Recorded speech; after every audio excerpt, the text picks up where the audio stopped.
তিনি আধিপত্যবাদের বিরুদ্ধে সোচ্চার ছিলেন, ফ্যাসিবাদের বিরুদ্ধে সোচ্চার ছিলেন, রাজনৈতিক প্রতিহিংসার শিকার ছিলেন। এজন্য এটা মেডিকেল কিলিং হতে পারে এ ধারণা আমরা করতেই পারি। আওয়াজ করে বলেন ঠিক কিনা? যেই সময়টা আমরা কাটাচ্ছি, এত সুন্দর সময় বাংলাদেশ আর পাবে না। আমাদের জন্মের পর থেকে এরকম চমৎকার সাথে কি সবাই আপনারা একমত? শহীদ দেলোয়ার হোসেন সাঈদ রাহিমাহুল্লাহ, উনি ছাড়াও আবার আসবে। হুজুর আমি তো আসলাম, আপনি তো আমাদেরকে ছেড়ে চলে গেলেন। আল্লাহু আকবার, আল্লাহু আকবার, আল্লাহু আকবার। গলায় কোনো সুর ছিল না, সুর দিয়ে কথা বলতেন না, কিন্তু এত চমৎকার শব্দের বুনন, এত চমৎকার প্রেজেন্টেশন, এত চমৎকার ভাবে ঐতিহাসিক বর্ণনাগুলো তিনি উপস্থাপন করতেন। মন্ত্রমুগ্ধ হয়ে আমরা আল্লামা লুৎফুর রহমানের কথা শুনেছি। আমরা হযরতুল আল্লাহ লুৎফুর রহমান রাহিমাহুল্লাহর জন্য এই বিশাল ময়দান থেকে দোয়া করছি, আল্লাহ তাআলা তুমি তোমার এই খাদেমকে জান্নাতের মেহমান হিসেবে কবুল করে নাও। আরো অনেক আল্লামারা এখানে কথা বলেছেন, বিশেষ করে বাইতুল শরফের মরহুম পীর সাহেব হুজুর থেকে শুরু করে আরো যারা যারা তারকাতুল্য ওলামায়ে কেরাম এই চট্টগ্রামের ময়দানে কথা বলেছেন, আলো ছড়িয়েছেন। আমরা এই লক্ষ লক্ষ তাওহীদি জনতাকে নিয়ে তাদের জন্য দোয়া করছি, আল্লাহ তাআলা ওনাদের জীবনের সকল ভুল ত্রুটি ক্ষমা করে দিয়ে তাদেরকে জান্নাতুল ফেরদাউসের মেহমান বানিয়ে নিক। আমরা এই ঐতিহাসিক প্যারেড ময়দানের প্রোগ্রাম থেকে স্মরণ করতে চাই 24-এর ছাত্র নাগরিক অভ্যুত্থানে আমার যে সমস্ত ছাত্র নাগরিক ভাইয়েরা দেহের তাজা রক্ত বিলি দিয়ে নতুন বাংলাদেশ আমাদেরকে উপহার দিয়েছে। বিশেষ করে আপনাদের এই চট্টগ্রামের শহীদ ফায়সাল, শহীদ ওয়াসিম সহ সকল শহীদকে আল্লাহ তাআলা কবুল করুক। আমরা সবাই পড়ি আমিন। প্রিয় ভাইয়েরা, আমি নগণ্য একজন কোরআনের ছাত্র, এত বিশাল মঞ্চে এত বড় প্ল্যাটফর্মে কথা বলা আমার জন্য সাজে না। তারপরও আমাদের মুরব্বীরা আমাদের ডানে বায়ে বসে আছেন, ওনাদের আদেশ ক্রমে, ওনাদের অনুমতি ক্রমে কিছু কথা আজকের এই ঐতিহাসিক প্রোগ্রামে আপনাদের সামনে উপস্থাপন করার চেষ্টা করব। ওমা তৌফিক ইল্লা বিল্লাহ। প্রিয় ভাইয়েরা, 5 দিন ব্যাপী এই তাফসিরুল কোরআনের প্রোগ্রামে অনেক ওলামা হযরত কথা বলেছেন। যারা কোরআন সুন্নাহ থেকে আমাদেরকে কোরআনের কথাগুলো শোনালেন, আমরা যেন সেগুলো আমল করতে পারি, আল্লাহ আমাদেরকে তৌফিক দান করুক। শুরুতে আমাদের নিয়তটাকে খালেস করে নেওয়া দরকার। এই যে গ্যাদারিং, এই যে হিউজ শোডাউন, এগুলো যদি আমাদের নিজেদেরকে পরিবর্তন না করে তাহলে এতে কোনো লাভ নাই। জোরে বলেন ঠিক কিনা? এই প্রোগ্রাম যদি আমাদের জীবনকে পরিবর্তন করে, আমাদের চিন্তার ডিএনএ কে চেঞ্জ করে দেয়, তাহলেই চট্টগ্রামের প্যারেড ময়দান সার্থক। আসুন আমরা চিন্তাকে খালেস করে নেই। আমরা সবাই নিয়ত করি যে যতটুকু কথা আমরা কোরআনের আলোকে শুনবো, আমলের নিয়তে শুনবো ইনশাআল্লাহ। বলেন সবাই। আপনারা সবাই ঠিকঠাক আছেন তো? কখন আসছেন আপনারা? সবাই আসছেন কখন? সকালে, কেউ দুপুরে, 9টায়? আল্লাহ আল্লাহ আল্লাহ। দুপুরের খাবার খাওয়ার সুযোগ হয়েছিল? খান নাই? রোজা রাখছেন? আহা, আমি কি দিয়ে বিদায় দেব আমার এই ভাইগুলোরে? আল্লাহ তুমি আমার ভাইগুলোরে কবুল করো। ইসলামের পক্ষের এই গণজোয়ারকে আগামীর বাংলাদেশের ইসলামের জন্য তুমি কবুল করো। যেই ভালোবাসা ইসলামের জন্য হয়, যেই গণজোয়ার কোরআনের জন্য হয়, পৃথিবীর কোন শক্তি দিয়ে সেটাকে আটকানো যায় না। জোরে বলেন ঠিক কিনা? এজন্য গ্রাজুয়ালি, সিস্টেম্যাটিক্যালি, মেথোডোলজিক্যালি আমাদেরকে আগাতে হবে, শুধু আবেগ দিয়ে নয়। বিবেকেরও দরকার আছে না নাই? প্রিয় ভাইয়েরা, আসুন, আমাদের কথা অনেক বেশি, সময় অনেক কম। আমরা আর কাল বিলম্ব না করে মহাবিশ্বয় মহাগ্রন্থ আল কোরআন আল কারীম থেকে কিছু কথা শুনি। আমি যেই টপিকটা নিয়ে আজকের ঐতিহাসিক চট্টগ্রামের প্যারেড ময়দানের তাফসিরুল কোরআন প্রোগ্রামে আলোচনা করব, সেটা হচ্ছে সূরাতু আন-নাহলের 90 নম্বর আয়াত নিয়ে কিছু কথা আমরা উপস্থাপন করবার চেষ্টা করব ইনশাআল্লাহ। আমার খুতবার শুরুতেই আপনারা মোটামুটি আন্দাজ করে ফেলেছেন যে আমি কি নিয়ে আলোচনা করব, কারণ যে আয়াতটি আমি তেলাওয়াত করেছি এই আয়াতটি প্রায়শই এই ভূখণ্ডে, এই বাংলাদেশে জুমার দিনে খতিব সাহেবরা দ্বিতীয় খুতবার শেষের দিকে পড়ে না? কি কমন পড়ছে? ইন্নাল্লাহা ইয়া'মুরু বিল আদলি ওয়াল ইহসান ওয়া ইতা'i যিল কুরবা ওয়া ইয়ানহা আনিল ফাহশাই ওয়াল মুনকারি ওয়াল বাগি ইয়া'iদুকুম লাআল্লাকুম তাযাক্কারুন। মুখস্থ আছে না সবার? আসুন আমরা এই আয়াতের সরল অর্থ, এর মর্মবাণী, এর সংক্ষিপ্ত তাফসির সবাই মিলে আজকের এই প্রোগ্রাম থেকে উদ্ধার করার চেষ্টা করি। আপনারা মনোযোগী আছেন তো? ইনশাআল্লাহ। এই আয়াতটা অনেক কম্প্রিহেন্সিভ একটা আয়াত। সাইয়েদনা আব্দুল্লাহ ইবনে মাসউদ রাদিয়াল্লাহু তাআলা আনহু উনি বলেছেন, ইন্নাহা মিন আজমাই আয়াতিল কুরআন, এটা কোরআনের সবচেয়ে জামে মানে আয়াত। যদিও ছোট্ট আয়াত, অল্প কিছু কথামালা, কিন্তু তিনি বলতেন এটা কোরআনের সবচাইতে জামে মানে সবচেয়ে কম্প্রিহেন্সিভ একটা আয়াত, যেখানে কথা কম, শব্দ কম, কিন্তু এটার দোতনা, এটার আবেদন, এটার মিনিং অনেক বেশি। সুবহানাল্লাহ। এই আয়াতে আল্লাহ তাআলা বেসিকলি আমাদেরকে তিনটা বিষয়ে আদেশ করেছেন আর তিনটা বিষয়ে বারণ করেছেন, মানে নিষেধ করেছেন। আওয়াজ করে বলুন, আদেশ করেছেন কয়টা? প্রিয় চট্টলার ভাইয়েরা, আমার মতো এই যে তিন আঙ্গুল উঁচু করে বলেন, আদেশ করেছেন কয়টা? আবার নিষেধও কয়টা? মানবো তো আমরা ইনশাআল্লাহ? বলেন সবাই। 3 do's and 3 don'ts, do's and don'ts, তিনটা আদেশ, তিনটা নিষেধ। এই তিনটা আদেশ আর তিনটা নিষেধের ভেতরে আল্লাহ তাআলা গোটা ইসলামী শরিয়ার মূল নির্যাসকে ঢুকিয়ে দিয়েছেন। সুবহানাল্লাহ। এই ছোট্ট একটা আয়াতে গোটা ইসলামী শরিয়ার, the gist, the cream of the creams, গোটা ইসলামী শরিয়ার মূল নির্যাসকে আল্লাহ ঢুকিয়ে দিয়েছেন। তিনটা আদেশ আর তিনটা নিষেধ। আসুন আমরা সরাসরি কোরআন থেকে শুনি, সবাই পড়ুন। আউযু বিল্লাহি মিনাশ শাইতানির রাজীম। বিসমিল্লাহির রহমানির রহিম। ইন্নাল্লাহা ইয়া'মুরু বিল আদলি ওয়াল ইহসানি ওয়া ইতাই যিল কুরবা ওয়া ইয়ানহা আনিল ফাহশাই ওয়াল মুনকারি ওয়াল বাগি ইয়া'iযুকুম লা'আল্লাকুম তাযাক্কারুন। আল্লাহ তাআলা ইরশাদ করছেন, ইন্নাল্লাহা ইয়া'মুরু বিল আদলি ওয়াল ইহসান, নিশ্চয় আল্লাহ তাআলা তোমাদেরকে ন্যায় বিচারের আদেশ দেন, সদাচরণের আদেশ দেন, নিকটাত্মীয়দেরকে দানের আদেশ দেন। আদেশ কয়টা? আওয়াজ করে সবাই বলুন তো কয়টা? নিশ্চয় আল্লাহ তাআলা তোমাদেরকে ন্যায় বিচারের আদেশ দেন, সদাচরণের আদেশ দেন, তিনি তোমাদের নিকটাত্মীয়দেরকে দানের আদেশ দেন, আর তিনি তোমাদেরকে অশ্লীলতা থেকে নিষেধ করেন, মন্দ কাজ থেকে নিষেধ করেন, অবাধ্যতা সীমা লঙ্ঘন থেকে নিষেধ করেন। তিনি তোমাদেরকে উপদেশ দেন যাতে তোমরা শিক্ষা গ্রহণ করো। সুবহানাল্লাহ। উপদেশ দিচ্ছে স্বয়ং কে? তিনটা জিনিসের আদেশ। ইয়া'মুরু বিল আদল, সুবিচার, ন্যায় বিচারের আদেশ তিনি দেন। ইহসানের আদেশ দেন, যাতে আমরা ইহসান করি, একে অপরের প্রতি সুবিচার করি, মহানুভবতা দেখায়, অনুগ্রহ দেখায়, আর নিকট আত্মীয়দেরকে যেন আমরা দান করি। এই তিনটা আদেশ তিনি দিয়েছেন। আর কোন তিনটা জিনিস থেকে তিনি বারণ করেছেন? অশ্লীলতা, ফাহশা, মুনকার, মানে সব মন্দ আর অসৎ কাজ, এগুলো থেকে তিনি আমাদেরকে বারণ করেন। ওয়াল বাগি, অবাধ্যতা, সীমা লঙ্ঘন, এই তিনটা কাজ থেকে তিনি আমাদেরকে বারণ করেন। তিনি আমাদেরকে উপদেশ দেন, স্বয়ং আল্লাহ তাআলা আমাদেরকে উপদেশ দেন যাতে করে আমরা শিক্ষা গ্রহণ করি। সুবহানাল্লাহ পড়ে। তাহলে আসুন আমরা ধরে ধরে একটা একটা করে সামনের দিকে আগাই। আল্লাহ তাআলা প্রথমে আমাদেরকে আদেশ দিয়েছেন আদালের। ইন্নাল্লাহা ইয়া'মুরু বিল আদল। আওয়াজ করে বলুন আল আদাল। সবাই পড়ুন আল আদাল। আমরা উর্দু জানি, হিন্দি জানি, অনেকে ইংরেজিও জানি, কিন্তু আরবি শব্দগুলো আমাদের মুখ দিয়ে বেরোতে চায় না। আওয়াজ করে বলুন আল আদাল। মাশাআল্লাহ। ইন্নাল্লাহা ইয়া'মুরু বিল আদল। আল্লাহ তাআলা আমাদেরকে আদলের আদেশ দেন। আদল অনেকে না বুঝলেও আদালত শব্দটা বুঝবেন। আদালত, আদালত, আদালত বুঝেন না? যেখানে বিচার কার্যের ফয়সালা করা হয়, কোর্ট কাচারি আদালত, এটা তো ভেরি কমন। এটা শুনছেন না সবাই? আদালত, যেখানে ন্যায় বিচার হবে, সুশাসন হবে।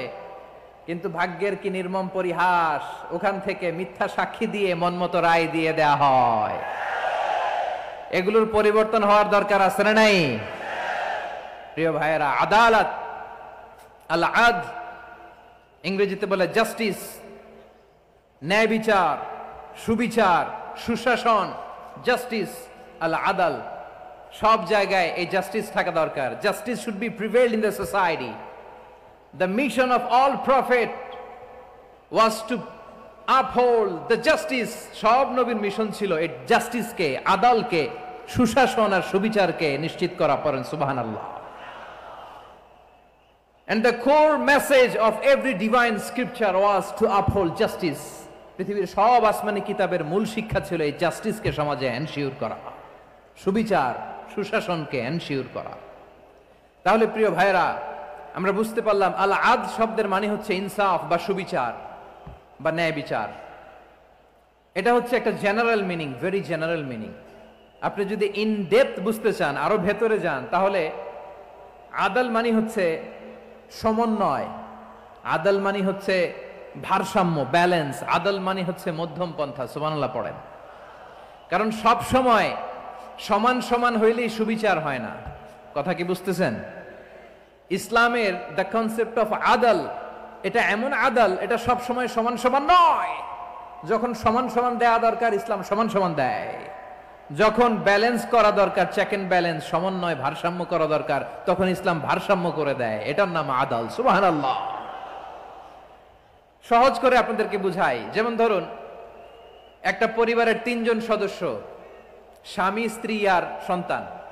তাদের সকালবেলার ব্রেকফাস্টে স্বামীর, সকালের নাস্তায় স্বামীর 3টা রুটি লাগে, স্ত্রীর 2টা লাগে, আর সন্তানের 1টা রুটি লাগে। এখন আমি যদি সমান সমান করে আদল করতে চাই, সবাইকে যদি 3টা করে রুটি দেই, তাহলে স্বামী বেচারার জন্য ঠিক আছে? কি বলেন? কথা কি বুঝতেছেন না কষ্ট হয়ে যাচ্ছে? যদি সমান সমানের নিয়মে আগাই, তাহলে 3টা করে যদি রুটি দেই, স্বামীর জন্য ওকে, কিন্তু স্ত্রীর জন্য 1টা বেশি হয়ে যায়। আর সন্তানের জন্য কয়টা বেশি হয়? আচ্ছা, এই তো বুঝতেছেন, মাশাআল্লাহ। আচ্ছা, 2টা করে যদি সবাই রে দেই সমান সমান নীতিতে, তাহলে স্ত্রীর জন্য, স্ত্রী বেচারির জন্য ঠিক আছে, কিন্তু স্বামীর কয়টা কম পড়ে? আর সন্তানের বেশি হয়ে যায় কয়টা? আচ্ছা, সমান সমান নীতিতে সবাইকে যদি সকালের নাস্তার জন্য 1টা করে রুটি দেই, সন্তানের জন্য ঠিক আছে, কিন্তু স্ত্রী বেচারির কম পড়ে কয়টা? স্বামীর কম পড়ে কয়টা? 2টা। কথা কি বুঝতেছেন? আর আমি যদি স্বামীকে দেই 3টা, স্ত্রীকে দেই 2টা, আর সন্তানকে দেই 1টা, তাহলে কারো অপচয় হবে না। যার যতটুকু দরকার ঠিক ততটুকুই কাজে লাগবে। চিল্লায় বলেন ঠিক কিনা? এটাই হচ্ছে ইসলামের আদাল, যেখানে যার যতটুকু দরকার তাকে সেখানে ঠিক ততটুকু দিয়ে দেওয়ার নামই হচ্ছে আদাল। চিল্লায় পড়েন আল্লাহু আকবার। রব্বুল আলামিন বলেন, ইউসিকুমুল্লাহু ফি আওলাদিকুম লিযযাকারি মিসলু হাযযিল উনসায়াইন। আল্লাহ তোমাদেরকে ওসিয়ত করেন, তোমাদেরকে আদেশ দেন, উত্তরাধিকার সম্পদ যখন বন্টন হবে, ছেলেরা যতটুকু পাবে, মেয়ে পাবে তার অর্ধেক। সুবহানাল্লাহ বলেন।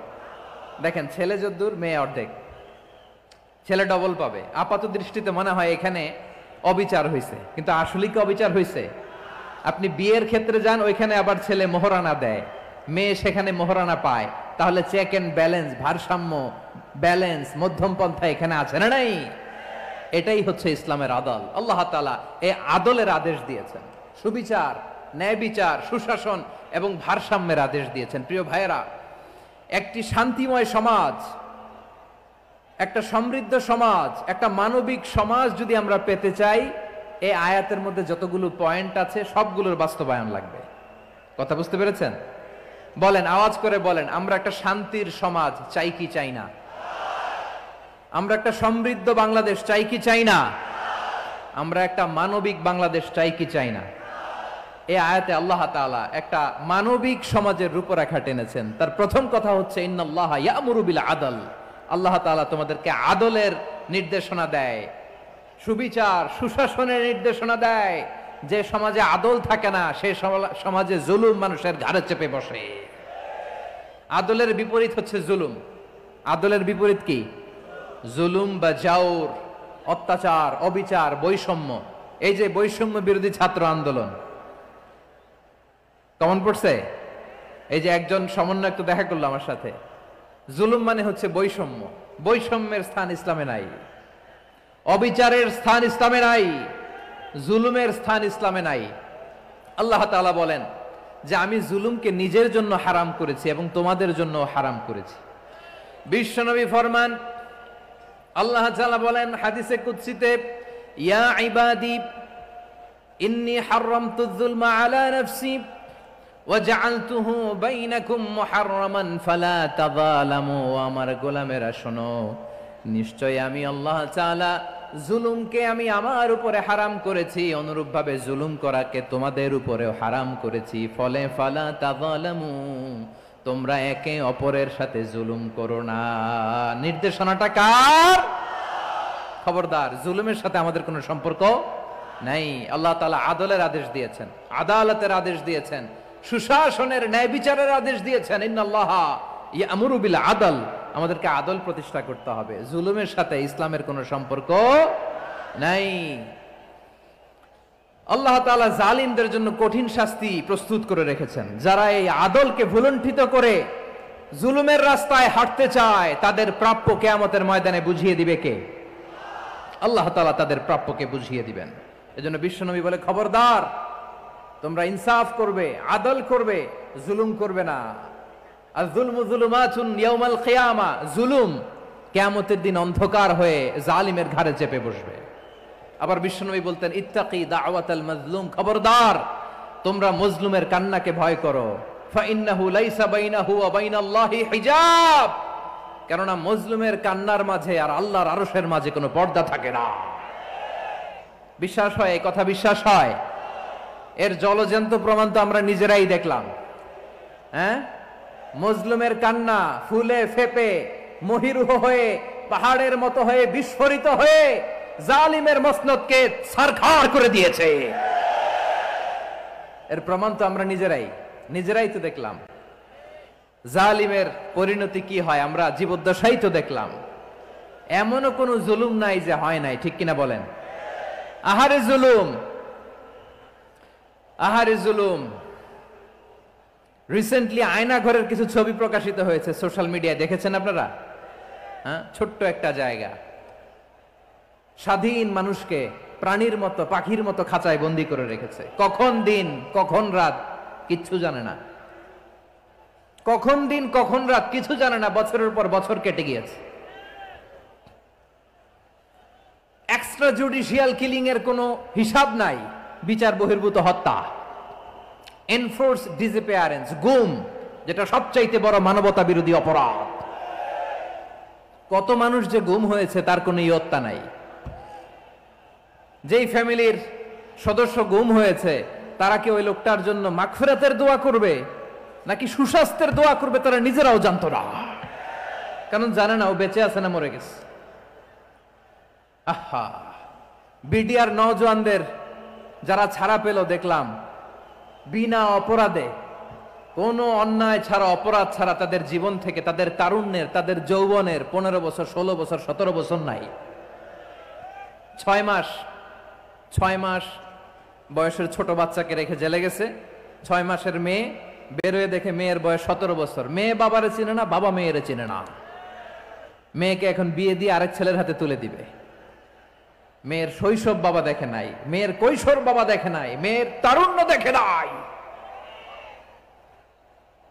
আরেক যুবককে দেখলাম 14 বছরের 14 দিনের সংসার, 2 সপ্তাহের সংসার শেষে জেলে গেছে।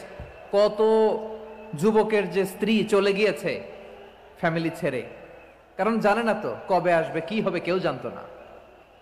দাম্পত্য জীবনের মাত্র 14 দিনের স্মৃতি, এই স্মৃতিকে আঁকড়ে ধরে এক বোন 16টা বছর, 17টা বছর কাটিয়ে দিয়েছে। আমি নিউজটা দেখে ভাবলাম, আমার এই বোনের প্রতিটি দিন কিভাবে কেটেছে, প্রতিটি রাত কিভাবে কেটেছে, প্রতিটি ক্ষণ কিভাবে কেটেছে। বিশ্বনবী বলেছেন, ইত্তাকি দাওয়াতাল মাজলুম ফাইন্না লাইসা বাইনাহু ওয়া বাইনাল্লাহি হিজাব। মাজলুমের কান্নাকে ভয় করো, কারণ মাজলুমের কান্না আর আল্লাহর মাঝে কোনো পর্দা থাকে না। আমরা আর এরকম কোন জুলুম বাংলাদেশে দেখতে চাই না, জোরে বলেন ঠিক কিনা? আর কেউ নতুন করে জালিম হোক আপনারা চান? আবার নতুন করে কেউ ফ্যাসিস্ট হোক আপনারা চান? এক দল আরেক দলকে নিশ্চিহ্ন করার রাজনীতিতে মেতে উঠুক, এটা আপনারা চান? আমরা বাংলাদেশকে আদল দিয়ে সাজাতে চাই। আমরা এই 56,000 বর্গ মাইলের প্রতিটা ইঞ্চি মাটিকে কোরআনের আইন দিয়ে সাজাতে চাই। রাজি আছেন আপনারা? কারা কারা রাজি দেখান হাত তুলে আল্লাহকে।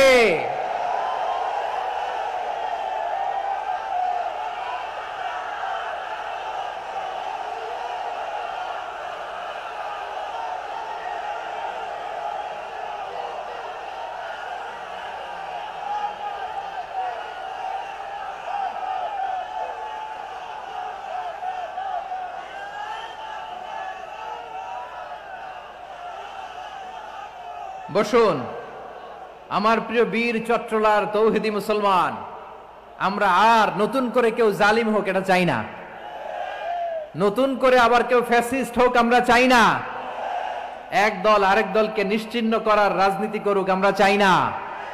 আমরা সুশাসনের বাংলাদেশ চাই, আমরা মানবিক বাংলাদেশ চাই, আমরা একটা সমৃদ্ধ বাংলাদেশ চাই, আমরা বিশ্বের বুকে সম্মান নিয়ে মাথা উঁচু করে দাঁড়াতে চাই, ঠিক কিনা বলেন? আল্লাহ বললেন এটা যদি তোমরা চাও, একটা সমৃদ্ধ সমাজ যদি বিনির্মাণ করতে চাও, মানবিক সমাজ যদি বিনির্মাণ করতে চাও, আমি তোমাদেরকে সেজন্য প্রথমে আদালতের নির্দেশ দিলাম। ইন্নাল্লাহা ইয়া'মুরু বিল আদল, নিশ্চয় আল্লাহ তাআলা তোমাদেরকে ন্যায় বিচার সুশাসন এটার আদেশ দেন। সুবহানাল্লাহ। আদাল ন্যায় বিচারের আদেশ আল্লাহ তাআলা কোরআনের বিভিন্ন আয়াতে দিয়েছেন। আল্লাহ তাআলা বলছেন ইন্নাল্লাহা ইয়া'মুরুকুম আন তুআদ্দুল আমানাতি ইলা আহলিহা ওয়া ইযা হাকামতুম বাইনান নাসি আন তাহকুমু বিল আদল ইন্নাল্লাহা নি'ম্মা ইয়া'iযুকুম বিহি ইন্নাল্লাহা কানা সামিআন বাসীরা। আল্লাহ তাআলা বললেন, আল্লাহ আদেশ দিচ্ছেন যে ব্যক্তি আমানতের হকদার তার হাতে তোমরা আমানত পৌঁছে দাও, আর যখন তোমরা বিচার কার্য করবে, বিচার ফয়সালা করবে, আদালতের সাথে করো। সুবহানাল্লাহ বলেন। ওয়াইদা হাকামতুম বাইনান নাসি আন তাহকুমু বিল আদল, আদালতের সাথে করবা। আল্লাহ তাআলা বলেন যারা জাজ হবে, বিচারক হবে, তাদের যদি বাদী বিবাদীর কারো সাথে শত্রুতা থাকে, কারো সাথে যদি কোনো ধরনের রেষারেষি থাকে, আল্লাহ বলেন বিচার কার্য করতে যে ওই শত্রুতা রেষারেষির কারণে আদালতের বাইরে যে অবিচার করে বিচার করো না।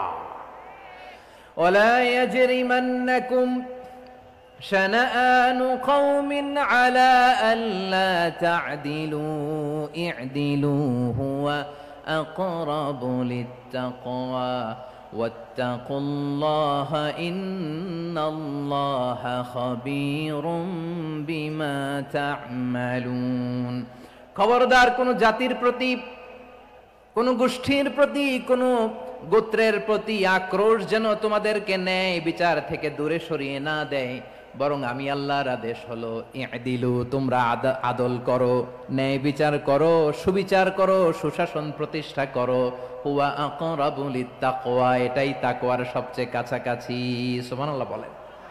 কোরআনের বিভিন্ন আয়াতে আল্লাহ তাআলা স্পেসিফিকলি ধরে ধরে বিচার করার সময় আমরা যেন আদাল করি সেটা বলেছেন। কোরআনের কোন কোন জায়গায় আল্লাহ তাআলা এই আল আদল শব্দটা ব্যবহার করেছেন।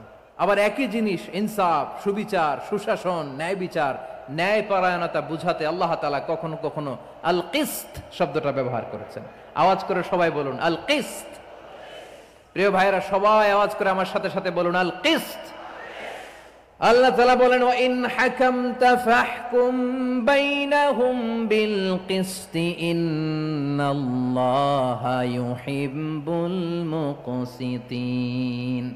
যখন তুমি বিচার করবে, বিশ্বনবীকে উদ্দেশ্য করে অ্যাড্রেস করে বললেন, নবী হে, ইহুদিরা কোনো বিষয়ে মীমাংসার জন্য যদি আপনার দরবারে আসে, যদি বিচার করতে হয়, খবরদার অবিচার করবেন না, ফয়সালা যেটা করবেন কিসতের সাথে করবেন, ন্যায় পরায়ণতার সাথে করবেন, কারণ ইন্নাল্লাহা ইউহিব্বুল মুকসিতিন, নিশ্চয় আল্লাহ রাব্বুল ইজ্জাত ন্যায় পরায়ণশীলদেরকে বড্ড ভালোবাসেন। সুবহানাল্লাহ বলেন। ন্যায় পরায়ণ লোকদেরকে আল্লাহ তাআলা বড্ড ভালোবাসেন। অন্য আয়াতে আল্লাহ তাআলা বলছেন, وَنَضَعُ الْمَوَازِينَ الْقِسْطَ لِيَوْمِ الْقِيَامَةِ فَلَا تُظْلَمُ نَفْسٌ شَيْئًا। আমি কিয়ামতের দিন ন্যায়পরায়ণতার মানদণ্ড স্থাপন করব, যেটাকে আমরা মিজানের পাল্লা বলি। আল্লাহ বলেন ন্যায় বিচারের মানদণ্ড কিয়ামতের ময়দানে আমি আল্লাহ স্থাপন করব। সেদিন কারো প্রতি বিন্দু পরিমাণ, এক চুল পরিমাণ অবিচার করা হবে না, কোনো অবিচার করা হবে না। সেদিন সুশাসন হবে, সুবিচার হবে, ন্যায় পরায়ণতার সাথে বিচার হবে। আওয়াজ করে পড়েন আল্লাহু আকবার। তাহলে প্রিয় ভাইরা, যে তিনটি বিষয়ে আল্লাহ তাআলা আমাদেরকে আদেশ দিয়েছেন, তার প্রথমটা হচ্ছে আদালত, ইনসাফ, সুবিচার, ন্যায় বিচার। এটা আমরা চাই কি চাই না? বিশ্বনবী ন্যায় বিচার, ন্যায় পরায়ণতা, সুশাসন প্রতিষ্ঠিত করেন কি করেন নাই? আপনারা বিশ্বনবীর সিরাত যারা পড়েছেন, আপনি দেখবেন বিশ্বনবীর সিরাতের পরতে পরতে, বাঁকে বাঁকে, সিরাতের বাঁকে বাঁকে এই আদালতের নমুনা মেলে। সুবহানাল্লাহ বলেন। ছোট্ট একটা নমুনা রাসূল সাল্লাল্লাহু আলাইহি ওয়াসাল্লামের আসসিরা আল আতরা থেকে ছোট্ট একটা নমুনা আপনাদের খেদমতে এখানে উপস্থাপন করি। বিশ্বনবী সাল্লাল্লাহু আলাইহি ওয়াসাল্লাম মক্কা বিজয় করলেন ৮ম হিজরিতে। মক্কা বিজয় শেষে তিনি কয়েক সপ্তাহ মক্কাতে অবস্থান করলেন। ইন দ্য মিন টাইম মক্কার একটা ভেরি প্রেস্টিজিয়াস এন্ড ডিগনিফাইড ফ্যামিলির নারী চুরিতে ধরা পড়ল। কিসে ধরা পড়ল? সবাই বলেন কিসে? আমাদের সমাজে আসেনি এটা? আছে? ছোট না বড়? হ্যাঁ, হিসাব করে শেষ করা যায় না। ৩.৫ লাখ কোটি টাকা নাই উন্নয়ন প্রকল্পের নামে। উন্নয়ন প্রকল্পের নামে ৩.৫ লাখ কোটি টাকা নাই। ৩.৫ লাখ কোটি টাকা লিখতে পারবেন আপনি? এক টানে লিখতে পারবেন? বুঝতেছেন কত বড় সংখ্যা? হ্যাঁ, বনু মাখজুমিয়া গোত্রের এক নারী মক্কায় চুরিতে ধরা পড়ল। বলেন তো চুরি করলে বিধান কি? কি কাটতে হবে? চুরির বিধান হলো হাত কেটে দাও। তাও সেটা গোপনে নয়, প্রকাশ্যে জনসম্মুখে হাত কেটে দাও। বনু মাখজুমিয়া গোত্রের নারী যখন চুরিতে ধরা পড়ল, সাহাবারা চিন্তায় পড়ে গেলেন। সবেমাত্র মক্কার লোকেরা কালিমা পড়ে মুসলমান হয়েছে, ইসলামের আইন কানুন তেমন জানে না, ইসলামী শরিয়ার সাথে বেশি পরিচিত নয়। এখন যদি বিশ্বনবী চুরির যেই বিধান এটা যদি কায়েম করে হাত যদি কেটে দেয়, না জানি মক্কার লোকেরা আবার বিগড়ে যায়, না জানি মক্কার লোকেরা আবার মুরতাদ হয়ে যায়, না জানি মক্কার লোকেরা ইসলাম থেকে দূরে সরে যায়। চলো চলো, সাহাবীরা মিলে পরামর্শ করলেন, চলো বিশ্বনবীর কাছে যে বলি, ও নবী, শুধু কেবলমাত্র একমাত্র এই নারীর জন্য চুরির হাত কাটার বিধানটা আপনি একটু থামিয়ে দেন। চুরির হাত কাটার যে বিধান এইখানে একটু রহিত করে দেন, বাকিগুলা কইরেন মদিনাতে যে চলবে, কিন্তু মক্কায় এবারের জন্য মাফ করে দেন। কিন্তু কে বলবে? এই যে পরামর্শ, সাজেশন, এটা কে দিবে বিশ্বনবীর কাছে? সাহাবারা চিন্তায় পড়ে গেলেন। আল্লাহর নবীর সামনে দাঁড়িয়ে আল্লাহর দেয়া হুদুদ, আল্লাহর দেয়া বিধান থামিয়ে দেওয়া, মাফ করে দেওয়া, এই কথা বিশ্বনবীর সামনে বলার সাহস তো কেউ রাখে না। কেউ কেউ বলল, বিশ্বনবীর পালক পুত্র যায়েদ বিন হারেসার সন্তান উসামারে বিশ্বনবী নাতির মতো আদর করে, বড্ড বেশি ভালোবাসে উসামারে। এজন্য সাহাবারা উসামাকে বলতো হিব্বু রাসূলিল্লাহ, বিশ্বনবীর ভালোবাসা। কি বলতো? সাহাবীরা বললেন বিশ্বনবীর ভালোবাসা হিব্বু রাসূলিল্লাহ, উসামারে পাঠাও। উসামারে বিশ্বনবী নাতির মতো স্নেহ করে, মায়া করে, ভালোবাসে। আমরা পারবো না, উসামা পারবে।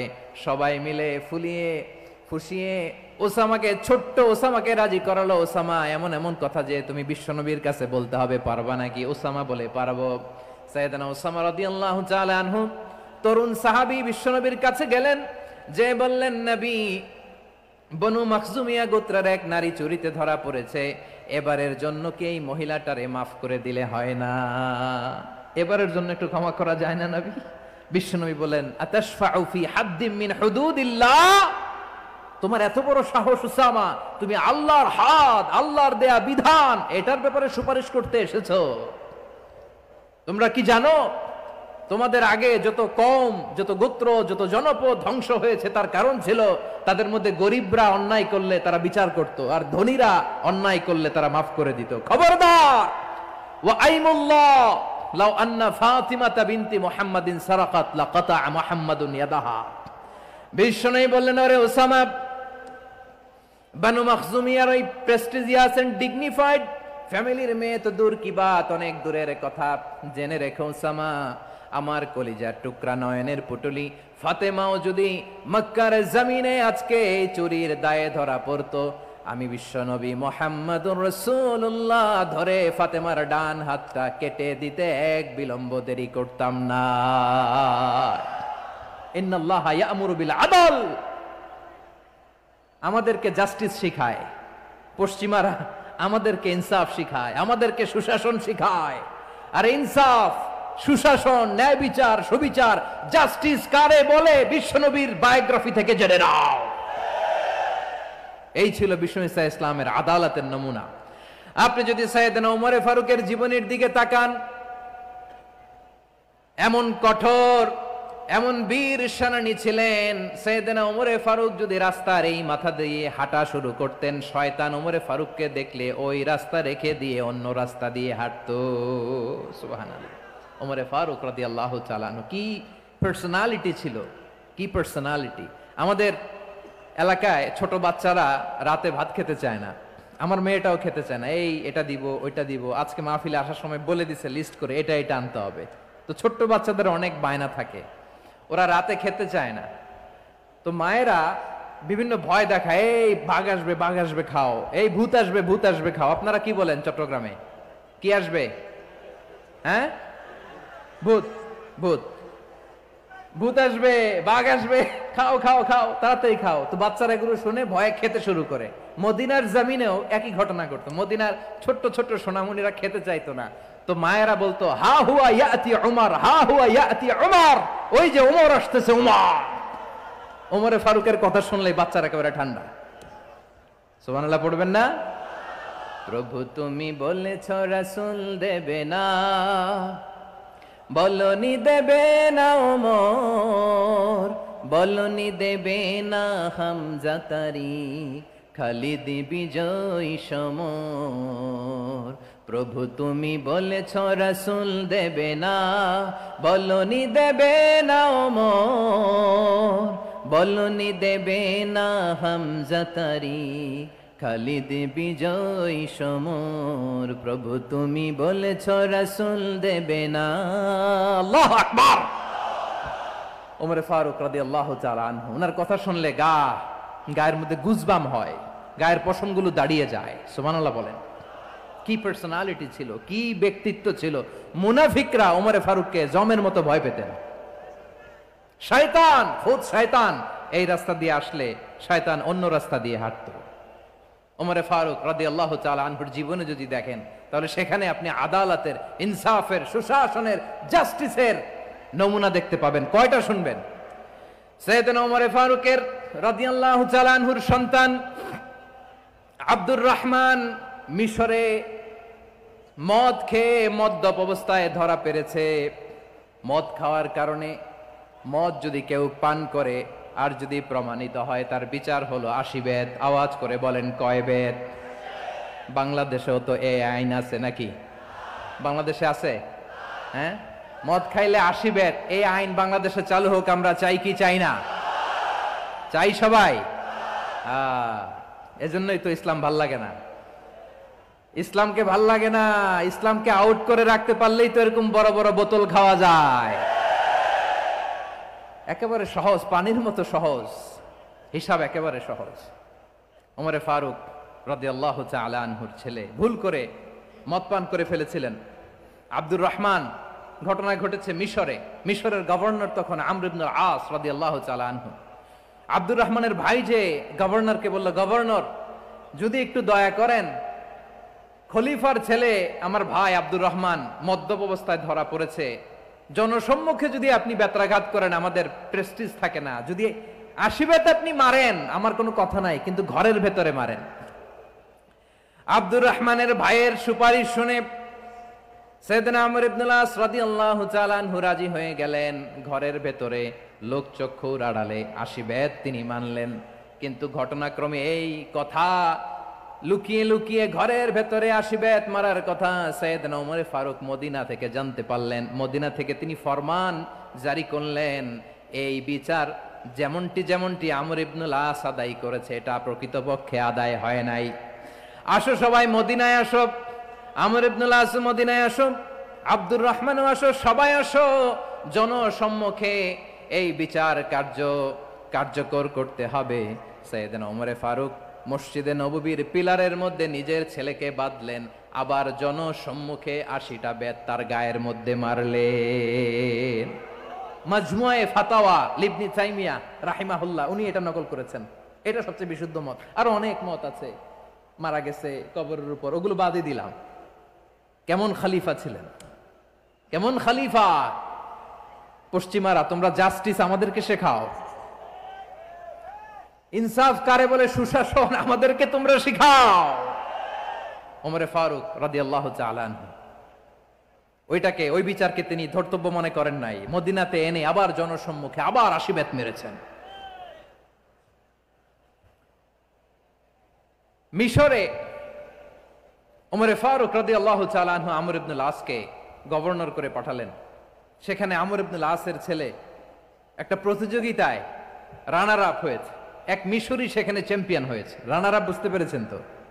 রানার আপ সেকেন্ড হয়েছে, এক মিশরি হয়েছে চ্যাম্পিয়ন প্রথম।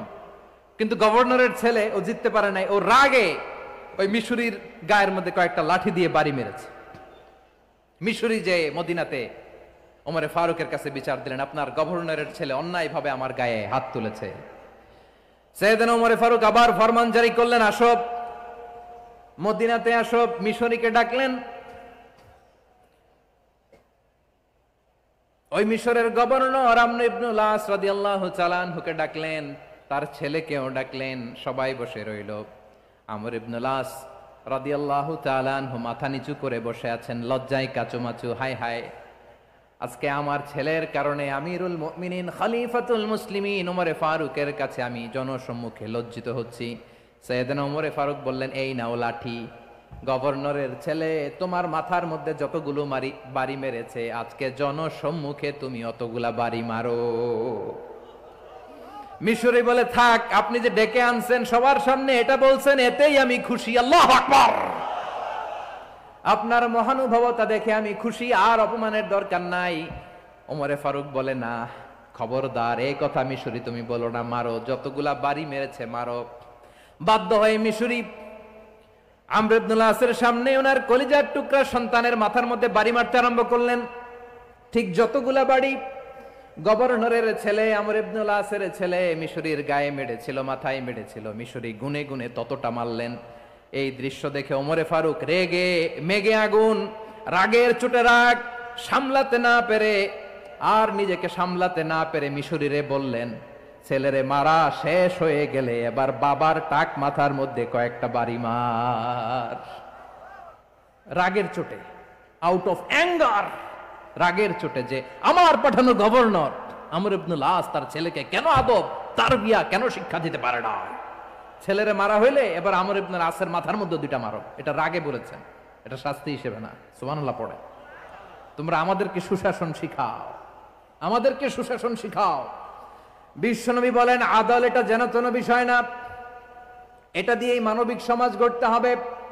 আল্লাহ তাআলা কিয়ামতের কঠিন ময়দানে যেদিন স্বামী স্ত্রীকে চিনবে না, স্ত্রী স্বামীকে দেখে পালিয়ে যাবে, বন্ধু বন্ধুরে চিনবে না, পীর সাহেব মুরিদরে চিনবে না, মুরিদ পীর সাহেবরে চিনবে না, দলের কর্মী তার নেতারে চিনবে না, নেতা তার কর্মীরে চিনবে না, বন্ধু বন্ধুরে দেখে পালাবে। এই কঠিন মুহূর্তে সূর্যটা মাথার কাছে চলে আসবে, জমিনটা তামার জমিন হবে। আজকের জমিনের মতো নয়। মানুষ ঘর্মাক্ত, ক্লান্ত, শ্রান্ত মাথার মগজগুলো কানের ছিদ্র আর নাকের ছিদ্র দিয়ে বেয়ে বেয়ে পড়বে। বিশ্বনবী ফরমান, কিয়ামতের ওই কঠিন ময়দানে 7 শ্রেণীর ব্যক্তিকে রব্বুল আলামিন তার আরশের নিচে ছায়া দিবেন। তার মধ্যে প্রথম শ্রেণীর ব্যক্তি হলো ইমামুন আদিল। ইমামুন আদিল, ন্যায়পরায়ণ শাসক, যে ইনসাফের সাথে বিচার করে, যে জাস্টিস সমাজে সার্ভ করে, যে সুশাসন নিশ্চিত করে, ওই ইমামুন আদিল। আদিল শব্দটা বুঝছেন না? ইন্নাল্লাহা ইয়া'মুরু বিল আদল, পাইছেন? আদিল। 7 শ্রেণীর ব্যক্তিকে আল্লাহ তাআলা সুশীতল আরশের নিচে ছায়া দিবেন, যেদিন তার দেয়া ছায়া ছাড়া কোনো ছায়া থাকবে না। এর প্রথম হচ্ছে ইমামুন আদিল, ন্যায়পরায়ণ শাসক। চিল্লায় বলেন সুবহানাল্লাহ। আবার বিশ্বনবী বললেন, ইন্নাল মুকসিতিনা ইনদাল্লাহি আলা মানাবিরা মিন নূর আন ইয়ামিনির রহমান। কিয়ামতের দিন যারা ন্যায়পরায়ণ হিসেবে আল্লাহর সামনে দাঁড়াবে, কিয়ামতের দিন রব্বুল আলামিন তার আরশের ডান দিকে ওই ন্যায়পরায়ণ লোকদের জন্য আরশের ডান দিকে একটা নূরের মিম্বারে তাদেরকে বসার সুযোগ করে দিবে। আল্লাহর আরশের ডান দিকে ন্যায়পরায়ণ লোকদের জন্য আল্লাহ তাআলা নূরের মিম্বার বানাবে। 4 কেন কথা মনে করেছেন? আল আদাল, জাস্টিস। ইন্নাল্লাহা ইয়া'মুরু বিল আদল। আল্লাহ তাআলা এই আদালতের নির্দেশনা দেয়, সুবিচার, সুশাসন। প্রিয় ভাইয়েরা, এটা আমরা বাংলাদেশে চাই কি চাই না? এই যে অরাজকতা, এই যে অন্যায়, এই যে জুলুম, এই যে ইনকনসিস্টেন্সি, সমাজের অসঙ্গতি, এর প্রধান কারণ জাস্টিস নাই, সুবিচার নাই, সুশাসন নাই। শেষবারের মতো আওয়াজ করে বলেন তো, আমরা বাংলাদেশে আদল চাই কি চাই না? তাহলে প্রথম নির্দেশনা শেষ। আল্লাহ তাআলা তোমাদেরকে আদলের আদেশ দেন।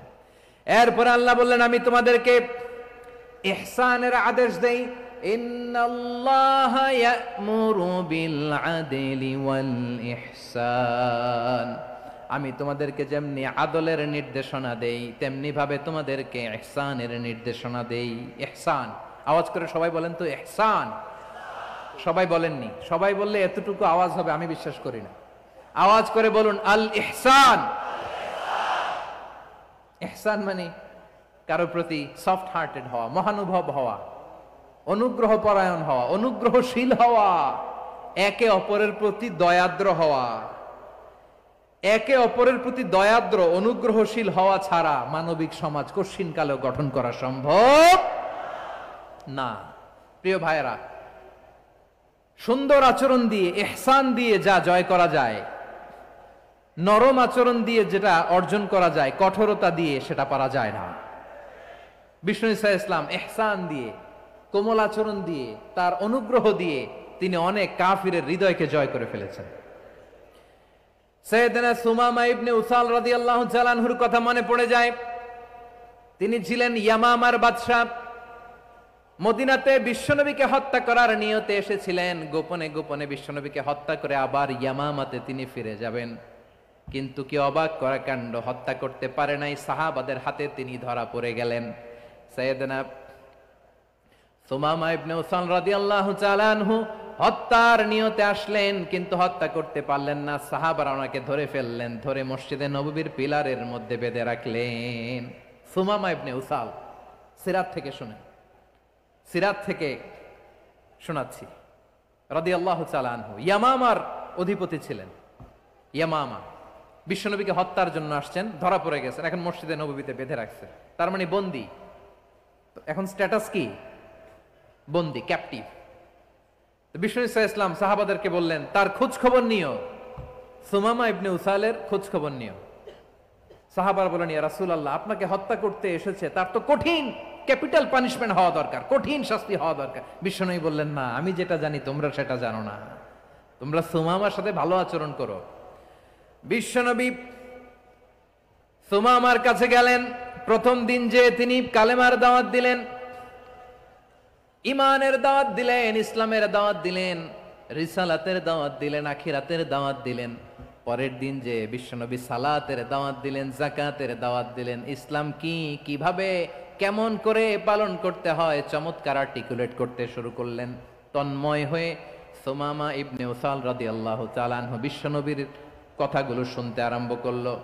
একদিন নয়, 2 দিন নয়, টানা 3 দিন বিশ্বনবী সুমামার কাছে ইসলামকে প্রেজেন্ট করেছেন, উপস্থাপন করেছেন। আওয়াজ করে বলেন, কয় দিন? 3 দিন।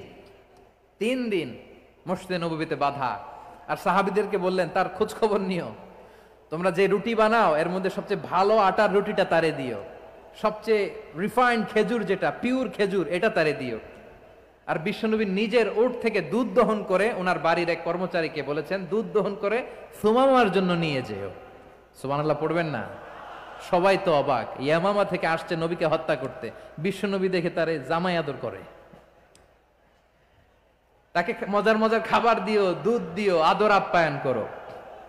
একদিন নয়, 2 দিন নয়, টানা 3 দিন বিশ্বনবী এভাবে সুমামার কাছে যেয়ে ইসলামকে প্রেজেন্ট করতে আরম্ভ করলেন, ইসলামকে উপস্থাপন করতে শুরু করলেন, আর তাকে চমৎকার এন্টারটেইনমেন্ট আপ্যায়ন দিতে আরম্ভ করলেন। টানা 3 দিন যখন ইসলামের দ্য বিউটিজ অফ ইসলাম, ইসলামের সুমহান বাণী সৌন্দর্য তার কাছে উপস্থাপন শেষ, তাকে আপ্যায়ন শেষ, বিশ্বনবী বললেন সাহাবেদেরকে যাও এবার সুমামার হাতের পায়ের রশি দুটো খুলে দাও। সাহাবারা বললেন ইয়া রাসূলুল্লাহ কি বলেন আপনি, ও তো হত্যাকারী, সুযোগ পায় নাই, আপনারে মারতে পারে নাই, ছেড়ে দিলে আবার ও আপনার উপর তলোয়ার নিয়ে ঝাঁপিয়ে পড়বে, নবী এই সিদ্ধান্ত আপনি নিতে যাবেন না। বিশ্বনবী বললেন যেটা বলেছি সেটা করো, সুমামার রশিগুলো ছেড়ে দাও, সুমামার হাতে পায়ের রশিগুলো যে তোমরা খুলে দাও।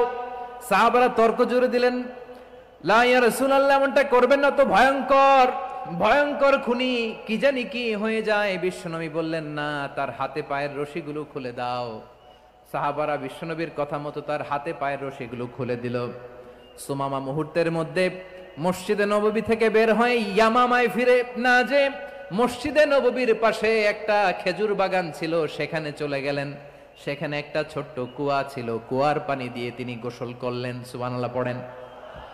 কুয়ার পানি দিয়ে গোসল করে মসজিদে নববীর সামনে এসে বিশ্বনবী এবং সাহাবাদের সামনে দাঁড়িয়ে সাব্বাবা উঁচু করে বললেন আশহাদু আল্লা ইলাহা ইল্লাল্লাহ ওয়া আশহাদু আন্না মুহাম্মাদান আবদুহু ওয়া রাসূলুহু।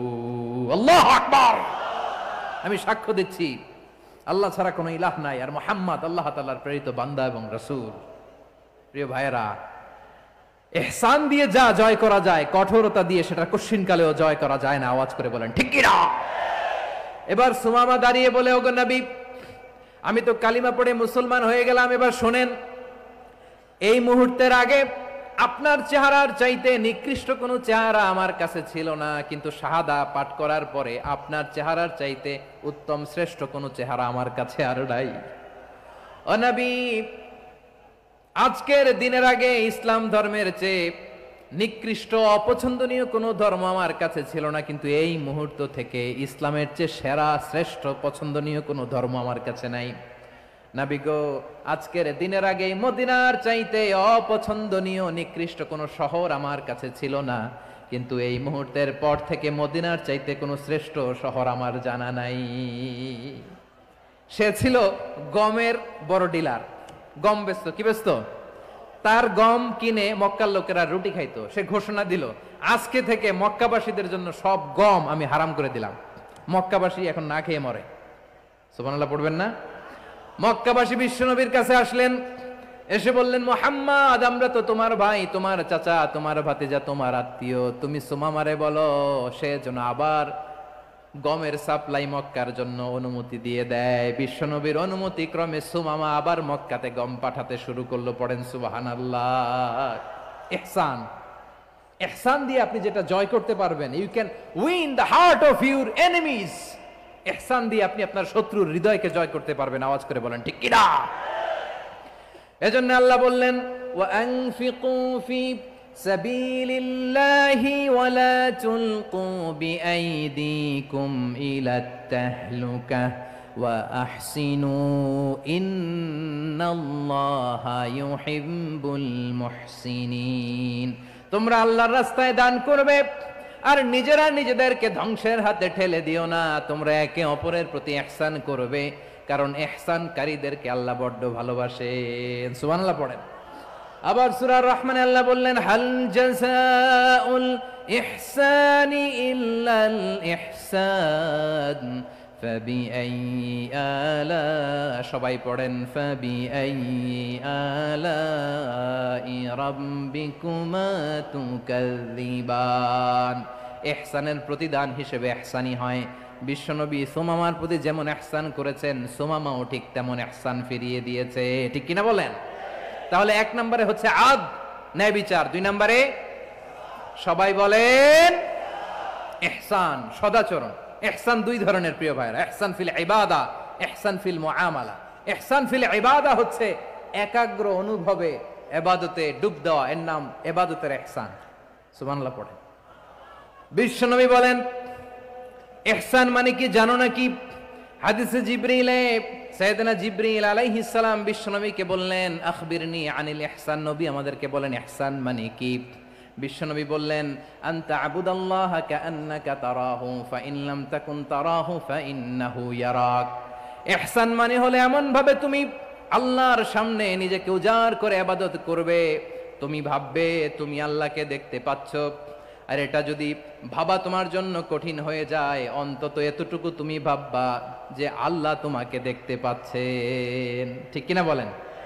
ও আমার বীর চট্টলার ভাইয়েরা, কেউ যেটা দেখে না সেটা দেখে কে? এই বিশ্বাস হৃদয়ের মধ্যে আছে? নামাজে যখন দাঁড়ান এই ফিলিংসটা আনা যাবে? হ্যাঁ, এশার সালাত তো এখনো হয় নাই না? আলোচনা শেষে এশার সালাত এখানে অনুষ্ঠিত হবে, তাই না? আচ্ছা বলুন তো, আমরা এশার সালাত পর্যন্ত বেঁচে থাকবো এই গ্যারান্টি আছে কার কার? হাত তোলেন। কয়েকজন হাত তুলছে পেছনে, না বুঝে তুলে ফেলছে। এশা পর্যন্ত যে আমরা হায়াত পাবো কোনো গ্যারান্টি আছে? ইহসানের পরশ থাকা চাই। যখন জবাই করবে প্রাণীটাকে হাত পা টাইট করে বেঁধে নাও, ছুরিটাকে শার্পেন করে নাও, ধারালো করে নাও, যাতে অল্প সময়ে জবাইটা হয়ে যায়, প্রাণীটা যাতে কম কষ্ট পায়। সুবহানাল্লাহ পড়ে। দিস ইজ কল্ড ইহসান। ইহসান আল্লাহ তাআলা যেমনি আদলের আদেশ করেছেন, ন্যায় বিচার জাস্টিস এনশিওর করতে বলেছেন, সমাজে ইহসানের ব্যবহার, ইহসানের অনুশীলন তিনি করতে বলেছেন। এজন্য মুমিনের প্রতিটি কাজে, আমার চট্টগ্রামের ভাইয়েরা আমার দিকে তাকান, খেয়াল করে শুনুন, মুমিন জীবনের প্রতিটি কাজে ইহসানের পরশ থাকা চাই। আমরা যেন আমাদের পরিবারের প্রতি ইহসান করি, আমরা যেন আমাদের কর্মচারীদের প্রতি ইহসান করি, আমরা যেন আমাদের কলিগদের প্রতি ইহসান করি, আমরা যেন আমাদের ভাইদের প্রতি ইহসান করি। মুমিন জীবনের প্রতি কাজে ইহসানের পরশ থাকার দরকার আছে না নাই? কথা বুঝতে পেরেছেন? তাহলে আল্লাহ তাআলার 3টা আদেশ ছিল, কয়টা গেল? ভুলে গেছে, ভুলে গেছে চট্টগ্রাম। 3টা আদেশের মধ্যে কয়টা বললাম? প্রথমে কি ছিল? আদল। 2 নম্বরে, 3 নম্বরে রব্বুল আলামিন বললেন ওয়া ইতাইদিল কুরবা, নিকটাত্মীয়দেরকে দান করো। নিকট আত্মীয়দেরকে দাও, যারা তোমাদের ব্লাড কানেকশনের আত্মীয় তাদেরকে তোমরা দাও। এখানে জেনারেলি বললেন দাও, কি দিব সেটা তিনি এখানে বলেন নাই, সেটা তিনি সূরাতুল ইসরার মধ্যে বলেছেন। আল্লাহ বলেন ওয়া আতিযাল কুরবা হাক্কা, নিকট আত্মীয়দেরকে তাদের অধিকার, তাদের প্রাপ্য তোমরা বুঝিয়ে দাও। দেখেন, একটা শান্তির সমাজ, একটা সমৃদ্ধ সমাজ, একটা মানবিক সমাজ গঠনের জন্য আল্লাহ তাআলা বেশি না, মাত্র 3টা অর্ডার, 3টা ভার্ডিক্ট তিনি জারি করেছেন। 1 নাম্বার সুশাসন, ন্যায় বিচার। 2 নাম্বার ইহসান। 3 নাম্বার নিকটাত্মীয়, যারা কাছের, তোমার ভেরি ক্লোজ রিলেশনশিপে আছে, তাদেরকে দাও। দাও, দিলে বাড়িয়ে দেয় কে? অনেকে দিতে চায় না, কৃপণতা করে। দিলে বাড়ায় দেয় কে? ও মিয়া, মদিনার মধ্যে সবচাইতে গরিব সাহাবী ছিল বেলাল রাদিয়াল্লাহু তাআলা আনহু। ওনার এন্টায়ার অ্যাসেট, সম্পদের পরিমাণ কতদূর জানেন? একটা লুঙ্গি। বেলাল রাদিয়াল্লাহু তাআলা আনহু, ওনার টোটাল ওয়েলথের এস্টিমেশন হচ্ছে মাত্র একটা লুঙ্গি। একটা লুঙ্গি, টোটাল ওয়েলথ এস্টিমেশন, টোটাল সম্পদের পরিমাণ বেলাল রাদিয়াল্লাহু তাআলা আনহুর কি ছিল? কথা বোঝে নাই বোধহয়, কি ছিল? ওই বেলাল রাদিয়াল্লাহু তাআলা আনহুকে বিষ্ণু ইসলাম বলেছেন আনফিক ইয়া বেলাল, ও বেলাল তুমিও দাও। ওয়ালা তাখশা মিন যিল আরশি ইখলালা, আরশের অধিপতির তো কোনো ঘাটতি নাই, তুমি দিলে ওই আল্লাহ তোমারে বাড়ায় দিবে। এজন্য আমার প্রিয় ভাইয়েরা, দিলে কমে না, দিলে বাড়ে। অনেকে ধরে রাখে, নতুন কিছু নিতে পারে না, হাত দিয়ে যেটা ধরে রেখেছেন এটা দিয়ে দেন, বড় একটা ধরার সুযোগ পাবেন। জোরে বলেন ঠিক কিনা? ধরেন 5 কেজি ওজনের একটা ধরে রাখছেন, এখন 10, এটা না ছাড়লে 10 কেজি ধরতে পারবেন আপনি? আচ্ছা 10 কেজির জিনিস একটা আছে হাতে, ওইটা যদি ছেড়ে দেন তাইলেই না 15 কেজি ধরতে পারবেন? কথা বলেন ঠিক কিনা? তাহলে দিলে বাড়িয়ে দেয় কে? রব্বুল আলামিন বললেন 3 নাম্বার আদেশ হলো তোমাদের প্রতি সমাজটারে কেমন করে মানবিক সমাজ, সুন্দর সমাজ গড়বা। 3 নাম্বার আদেশ হলো ওয়াআতিদাল কুরবা হাক্কা, নিকটাত্মীয়দেরকে তাদের প্রাপ্য বুঝিয়ে দাও। এই নিকটাত্মীয়দেরকে তাদের অধিকার বুঝিয়ে দেওয়া, প্রাপ্য বুঝিয়ে দেওয়াতে আমাদের গাফলতি আছে না নাই? চট্টগ্রামে নাই? মাশাআল্লাহ আছে, আছে। অনেকে দেখবেন অনেক আল্লাহওয়ালা তাহাজ্জুদ গুজার, সেজদা দিতে দিতে কপালে কালো দাগ ফেলে দিছে, সে তার বোনের হকটা আদায় করে নাই। আছে না নাই? হ্যাঁ, এখানেও আছে। সর্বনাশ। অনেক বড় হাজী সাহেব, বিশাল লম্বা দাড়ি, ছেলেরে সব দিয়ে দিছে, মেয়েরে কিছু দেয় নাই, মেয়ের হক আদায় করে নাই। আছে না নাই? এই হাজী সাহেবেরা, এই আল্লাহওয়ালারা কিয়ামতের ময়দানে আটকে যাবে। আপনি অন্যের অধিকার নষ্ট করেছেন, তাদের রাইটস কে ভায়োলেট করেছেন। এজন্য আল্লাহ তাআলা বলেন, কারো অধিকার যদি কেউ নষ্ট করে, ওই সমাজটা মানবিক সমাজ কঠিনকালেও হতে পারে না। এজন্য 3 নম্বর আল্লাহ বললেন ওয়া ইতা ইদিল কুরবা, নিকটাত্মীয়দেরকে দাও। কি দিবা? তাদের অধিকার দিয়ে দাও। বোনের অধিকার বুঝিয়ে দাও, মেয়ের অধিকার বুঝিয়ে দাও, ফুফুর অধিকার বুঝিয়ে দাও। দেখবেন অনেক মায়েরা ছেলের পাতে মুরগির রান দেয়, মেয়ের পাতে দেয় মুরগির ঠ্যাং। এরকম আছে না নাই? হ্যাঁ, ছেলেরা কি দেয়? মুরগির। মেয়ের পাতে কি দেয়? তো মেয়ের কি মুরগির রান খেতে মনে চায় না? মনে চায় না? এমনটা করা যাবে না। নিকটাত্মীয়দেরকে অধিকার দিয়ে দাও, নিকটাত্মীয়ের সাথে সুসম্পর্ক রাখো। আদেশটা কার? এজন্য প্রিয় ভাইয়েরা, জীবনে যদি বারাকা অর্জন করতে চান, নিকটাত্মীয়দের সাথে সুসম্পর্ক রাখতে হবে, তাদের জন্য উপহার পাঠাতে হবে। বিশ্বনবী বলেন লা ইয়াদখুলুল জান্নাতা কাতে, যে ব্যক্তি আত্মীয়তার সম্পর্ককে ছিন্ন করে দেয়, সে কশিনকালেও আল্লাহর জান্নাতে ঢুকবে না। আপনি কি এটারে সহজ হাদিস মনে করছেন? এটা সহজ কথা? আপনি ভাবছেন আপনার নামাজ আপনারে বাঁচাতে পারবে? আপনার রোজা বাঁচাতে পারবে? আপনার তাহাজ্জুদ আপনারে বাঁচাতে পারবে? আপনি অধিকার নষ্ট করলে কিছুই আপনারে বাঁচাতে পারবে না।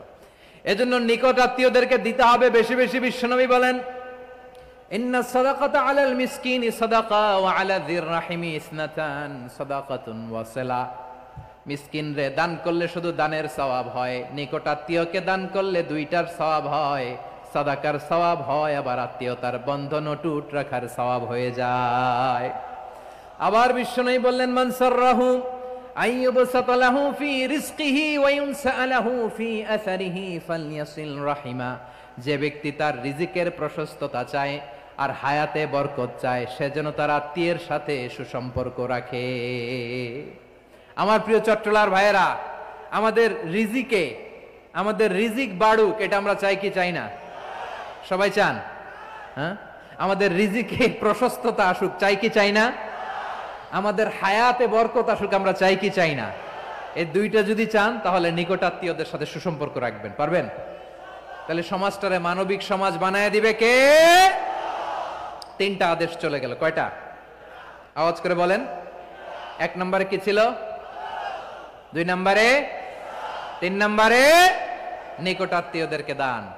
আপনাদেরকে আরো শোনার আগ্রহ আছে? আপনাদের মনোযোগ আছে না গেছে? কষ্ট হচ্ছে না? মাশাআল্লাহ, মাশাআল্লাহ। তাকবীর পড়ুন, লিল্লাহি তাকবীর।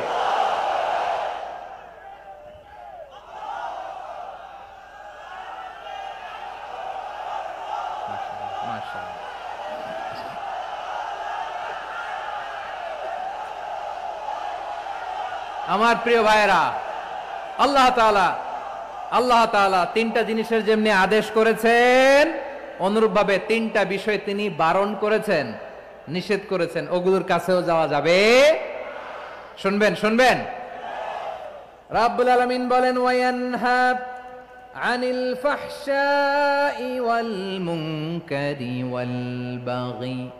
আমি যেমনি 3টি বিষয়ে আদেশ করলাম, অনুরূপভাবে 3টি বিষয়ে বারণ করলাম, নিষেধ করলাম। আমার 1 নাম্বার নিষেধাজ্ঞা হলো অশ্লীলতার প্রতি। ফাহশা ওয়ায়ানহা আনিল ফাহশা, আল্লাহ তাআলা অশ্লীলতাকে নিষেধ করেছেন। কোন জিনিসকে? সবাই বলুন, কোন জিনিসকে? যত ধরনের, যত টাইপের, যত ক্যাটাগরির অশ্লীলতা হতে পারে সব অশ্লীলতাকে হারাম করেছেন কে? ফাহশা মানে কি? কথায়, কাজে, আচরণে, কমেন্ট, ফেসবুকের কমেন্টসে যত ধরনের নোংরামো আছে, যত ধরনের অশ্লীলতা আছে, এটাকে আরবিতে বলে ফাহশা। এটাকে কি বলে? রাব্বুল আলামিন বলেন, কুল ইন্নামা হাররামা রাব্বিয়াল ফাওয়াহিশা মা যাহারা মিনহা ওয়া মা বাতান। ও নবী, আপনি বলে দেন, আমার রব প্রকাশ্য, অপ্রকাশ্য, স্পষ্ট কিংবা অস্পষ্ট, দৃশ্যমান কিংবা অদৃশ্যমান সব অশ্লীলতাকে হারাম করেছেন। সব ধরনের অশ্লীলতা হারাম, সব ধরনের। আল্লাহ তাআলা আমাদেরকে অশ্লীলতা থেকে বাঁচান, অশ্লীলতা থেকে তিনি আমাদেরকে হেফাজত করুক, পড়েন আমিন। এবার বলেন, আমাদের সমাজে অশ্লীলতা আছে না নাই? চট্টগ্রামে নাই? আমি কই নাই, ওনারা বলে আছে। দেখছেন, আমি সামহাও বাঁচায় দেওয়ার ট্রাই করতেছি, আমি সামহাও বাঁচায় দেওয়ার ট্রাই করতেছি, ওনারা বলে আছে।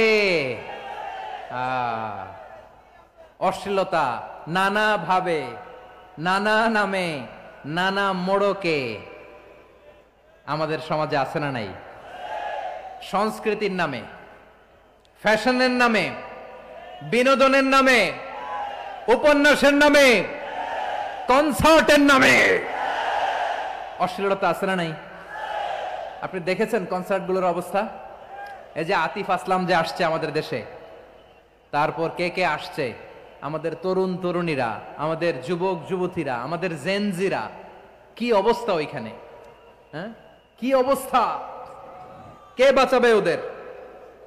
কে রক্ষা করবে ওদের ইমানের, ওদের চরিত্রের হেফাজতের গ্যারান্টি কে দিবে? কনসার্টের নামে অশ্লীলতা আছে না নাই?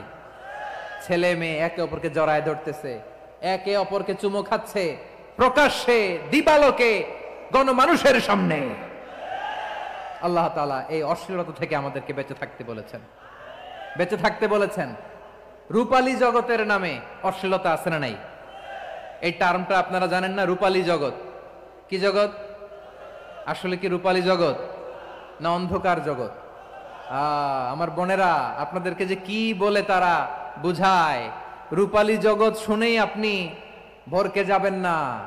রূপালী জগতে যে নারী যত বেশি উলঙ্গ, সে নাকি তত বেশি সাহসী। জানেন, বলে এটা একটা সাহসী নারী, খুব সাহসী পদক্ষেপ তার। যত বেশি শরীর থেকে কাপড় নামাতে পারবে, যত বেশি বস্ত্রহীন হয়ে নিজেকে প্রেজেন্ট করতে পারবে, সে নাকি তত বেশি সাহসী। আমার চট্টলার ভাইয়েরা, শয়তানের প্রথমে এজেন্ডা ছিল বনি আদমকে বস্ত্রহীন করা। সে আদম এবং হাওয়া আলাইহিস সালামকে নিষিদ্ধ গাছের ফল খাইয়ে তাদেরকে বস্ত্রহীন করেছে। এই জামিনেও সে আমাদেরকে বস্ত্রহীন করতে চাইবে। এই রূপালী জগতের নামে তারা এটা করে। আমার প্রিয় বোনেরা, আপনি জানেন না আপনার দাম কত। ওরা আপনাদেরকে বিজ্ঞাপনের সস্তা পণ্য বানাতে চায়। ওরা আপনাদেরকে ওদের ভোগের লিপসার টুলস বানাতে চায়। ওরা আপনাদেরকে দিয়ে ওদের খায়েশ পূরণ করতে চায়। এটা আপনাদের জন্য মোটেও ডিগনিটি নয়, এটা আপনাদের জন্য সম্মান নয়। আপনার সম্মান শালীনতায়, আপনার সম্মান হেজাবে, আপনার সম্মান ভদ্রতায়, আপনার সম্মান আপনার ডিসেন্ট পোশাকে। পোশাক বলে দেয় এই নারীটা ভদ্র না অভদ্র। পোশাক বলে দেয় এই মেয়েটা কোন ঘরের মেয়ে। আওয়াজ করে বলেন ঠিক কিনা? আপনি জানেন না, আপনার এই সস্তা পণ্য বানায়, ভোগের পণ্য, বিলবোর্ডে আপনাকে উলঙ্গ করে উপস্থাপন করে। এই অশ্লীলতার সাথে ইসলামের কোনো সম্পর্ক। এজন্য আল্লাহ বলেন, আমি অশ্লীলতাকে হারাম করেছি। অশ্লীলতাকে হারাম করার প্রথম কারণ হলো এর মাধ্যমে মানবতাকে অপমানিত করা হয়। কারণ মানুষের সম্মান মানুষের পোশাকে। মানুষ যখন পোশাকহীন হয়ে যায়, বস্ত্রহীন হয়ে যায়, তার সম্মান কমে যায়। ঠিক কিনা? অশ্লীলতাকে হারাম করার প্রথম কারণ হচ্ছে মানুষ মানুষকে অপমান করে। একটা নারী, সে তো সম্মানিত। নারী যে কত সম্মানিত, নারীর এটা বুঝেই নাই। বিশ্বনবী বলেন, আর দুনিয়া কুল্লু হামাচা ওয়া খায়রু মাতা'আদ দুনিয়া আল মারআতুস সালিহা। আমার বোনেরা, 5টা প্যান্ডেলে আপনারা এলইডিতে আমার আলোচনা শুনছেন, আমি জানি। আপনাদের এই গর্ভ যে কত দামি আপনি জানেন না। আপনার পেট থেকেই আসবে আগামী দিনের সালাহুদ্দিন আল আইয়ুবী। আপনার পেট থেকেই আসবে অনাগত দিনের ইমাম মাহদী আল মুনতাযর। আপনার পেট থেকেই আসবে অনাগত দিনের ফয়সাল, ওয়াসিম, মুগ্ধ, আবু সাইদের মতো বীর যোদ্ধা।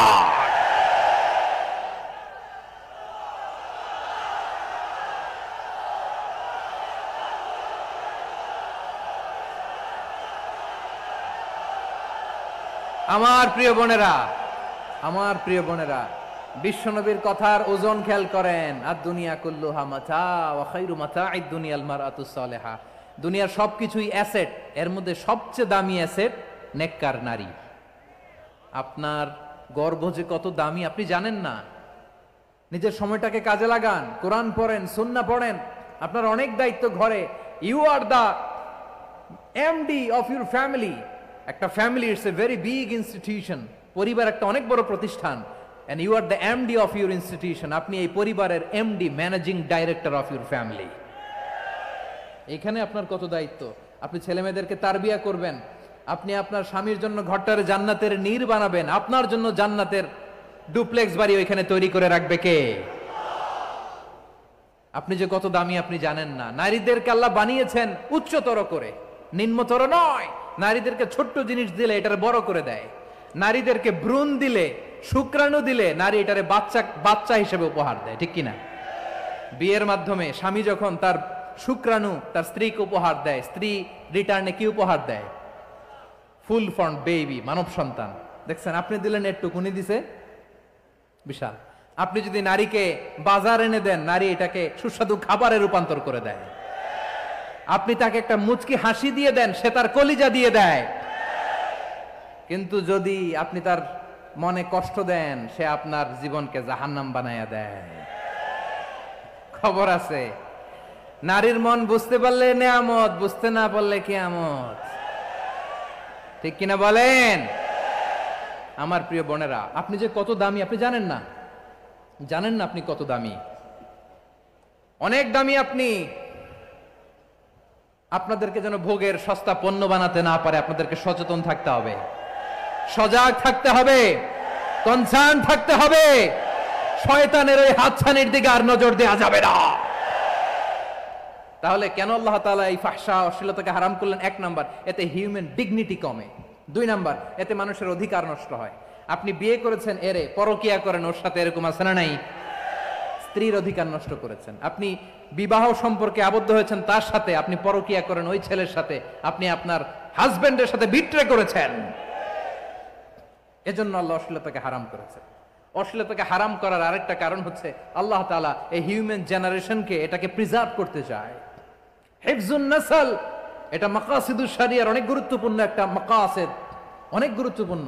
আপনার নাসল, আপনার জেনারেশনকে সংরক্ষণ করা। এই যে আসতেছে ফেব্রুয়ারি, কত ফেব্রুয়ারি জানো? এটা কি বিশ্ব ভালোবাসা দিবস? হ্যাঁ, কি দিবস? এই বিশ্ব ভালোবাসা দিবসের সাথে মুসলমানদের কোনো সম্পর্ক নাই। আমার প্রিয় ভাইরা, এই যে আপনি অবৈধ সম্পর্কে জড়ালেন, কেন আল্লাহ অশ্লীলতাকে হারাম করেছে দেখেন। বলতেছিলাম যে এটা আপনার নাসল, আপনার জেনারেশন, আপনার লিনিয়েজ, আপনার বংশকে প্রিজার্ভ করা। কে কার বাবা, কে কার মা, বাবা মা জানা, প্রজন্মকে প্রিজার্ভ করা, এটা ইসলাম ওয়াজিব করে দিয়েছে। এই যে অবৈধ সম্পর্কের কারণে, বিশ্ব বেহায়া দিবসের কারণে, এগুলোর আউটকাম, আউটপুট হিসেবে মাঝে মাঝে ঢাকা মেডিকেলের ডাস্টবিনে নবজাতকের বাচ্চার কান্নার আওয়াজ শুনতে পাওয়া যায়। চট্টগ্রাম মেডিকেলের ডাস্টবিনে নবজাতকের কান্না শুনতে পাওয়া যায়।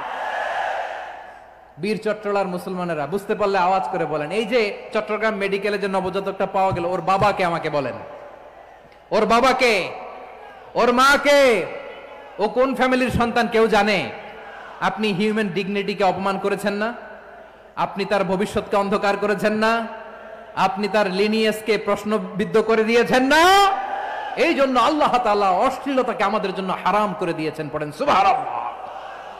এই জন্য রব্বুল আলামিন বলেন, কুল ইন্নামা حرم ربي الفواحش ما ظهر منها وما بطن প্রকাশ্য প্রকাশ্য সব অশ্লীলতাকে হারাম ঘোষণা করে দিয়েছে কে? আবার দুনিয়ার বুকে যারা অশ্লীলতার প্রসার করে তাদের জন্য শাস্তি মজুদ রেখেছে কে? রব্বুল আলামিন বলেন, ইন্নাল্লাযীনা ইউহিব্বুনা আন তাশিআল ফাহিশাতু ফিল্লাযীনা আমানু লাহুম আযাবুন আলীমুন ফিদ দুনিয়া ওয়াল আখিরাতি ওয়াল্লাহু ইয়ালামু ওয়া আনতুম লা তা'লামুন। নিশ্চয়ই যারা বিশ্বাসীদের মাঝে অশ্লীলতার প্রচার প্রসার করতে চায় তাদের জন্য আমি মর্মন্তুদ শাস্তি প্রস্তুত করে রেখেছি, দুনিয়াতেও রেখেছি, আখিরাতেও রেখেছি। ঘোষণাটা কার? যারা এই নাটকের নামে, সিনেমার নামে, রূপালী জগতের নামে, মুভির নামে, ওটিটি প্ল্যাটফর্মের নামে আমার সমাজে অশ্লীলতা ছড়াতে চায় তাদের জন্য কঠিন মর্মন্তুদ শাস্তি মজুদ রেখে দিয়েছে কে?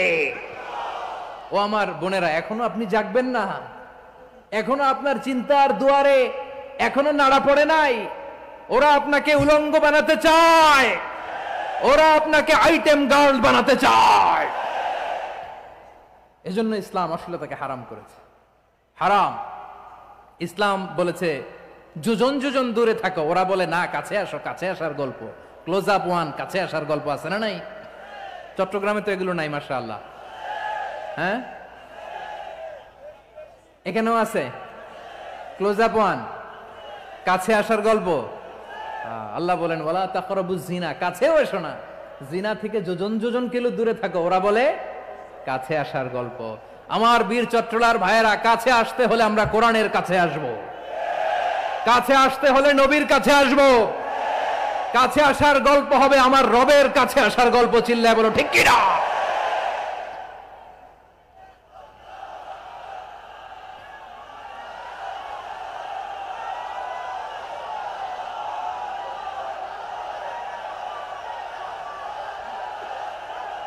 বসুন বসুন আমার ভাইয়েরা। তাহলে অশ্লীলতার সাথে আমাদের কোনো সম্পর্ক? সবাই বলতে পারেননি, আওয়াজ করে বলুন, অশ্লীলতার সাথে আমাদের কোনো সম্পর্ক? আমরা এই সমস্ত ক্লোজ আপ ওয়ান, কাছে আসার গল্পের প্রোগ্রামে যাব?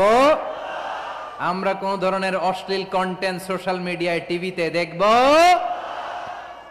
কি যুগ যে আমরা কাটাচ্ছি আপনি কল্পনা করতে পারবেন না। পর্ন ইন্ডাস্ট্রি, নারী পুরুষের বস্ত্রহীন যুগল দৃশ্য, এটাকে দিয়ে ওরা কোটি ডলারের ইন্ডাস্ট্রি বানিয়েছে। পুরো মানব ইতিহাসে এরকম জঘন্য সময় মানব ইতিহাস পার করে নাই। পর্ন এটা ইন্ডাস্ট্রি হয়ে গেছে। আমাদের এই যুবকগুলো, জেনজিগুলো, ওদের চরিত্র বাঁচাবে কি করে? কেমন করে হেফাজত করবে ওদের এই মূল্যবান চরিত্র?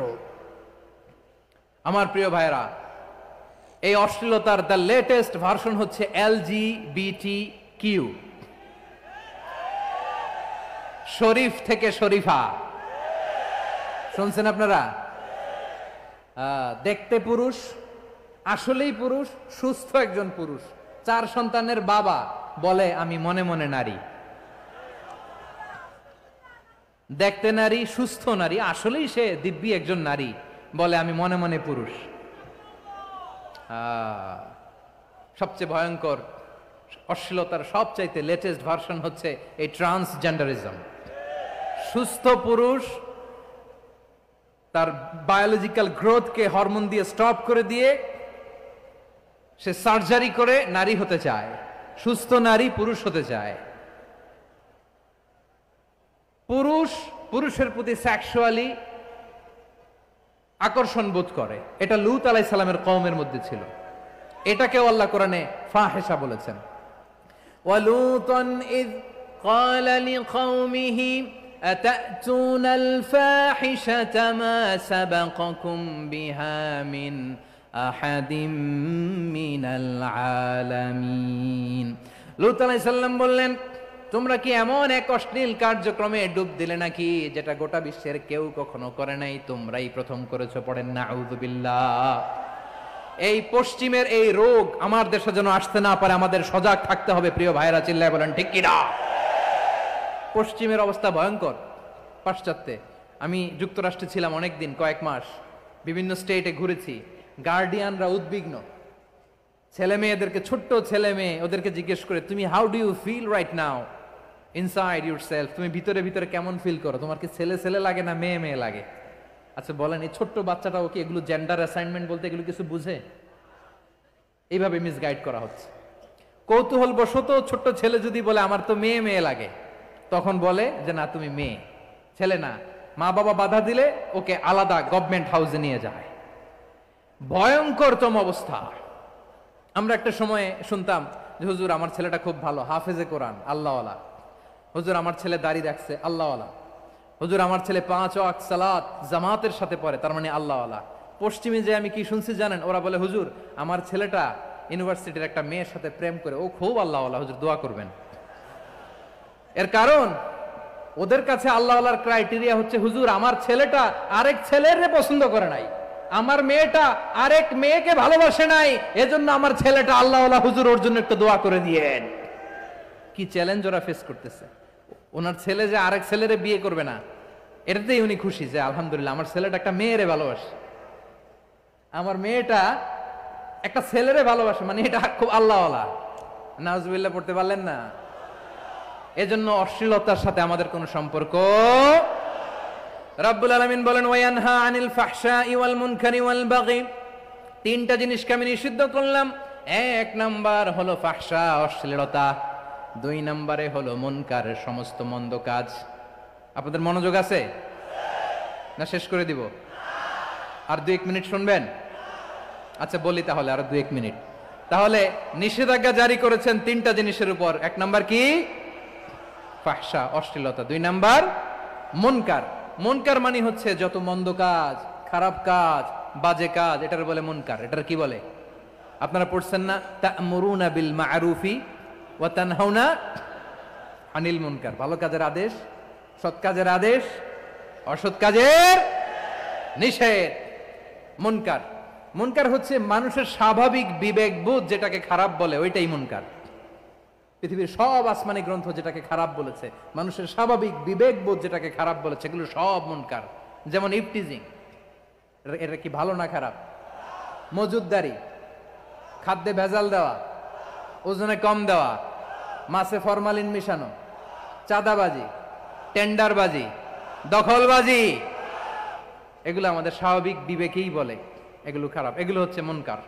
আল্লাহ তাআলা এই মুনকার থেকে আমাদেরকে বেঁচে থাকতে বলেন, আর শয়তান এই মুনকারের প্রতি আমাদেরকে উদ্বুদ্ধ করে।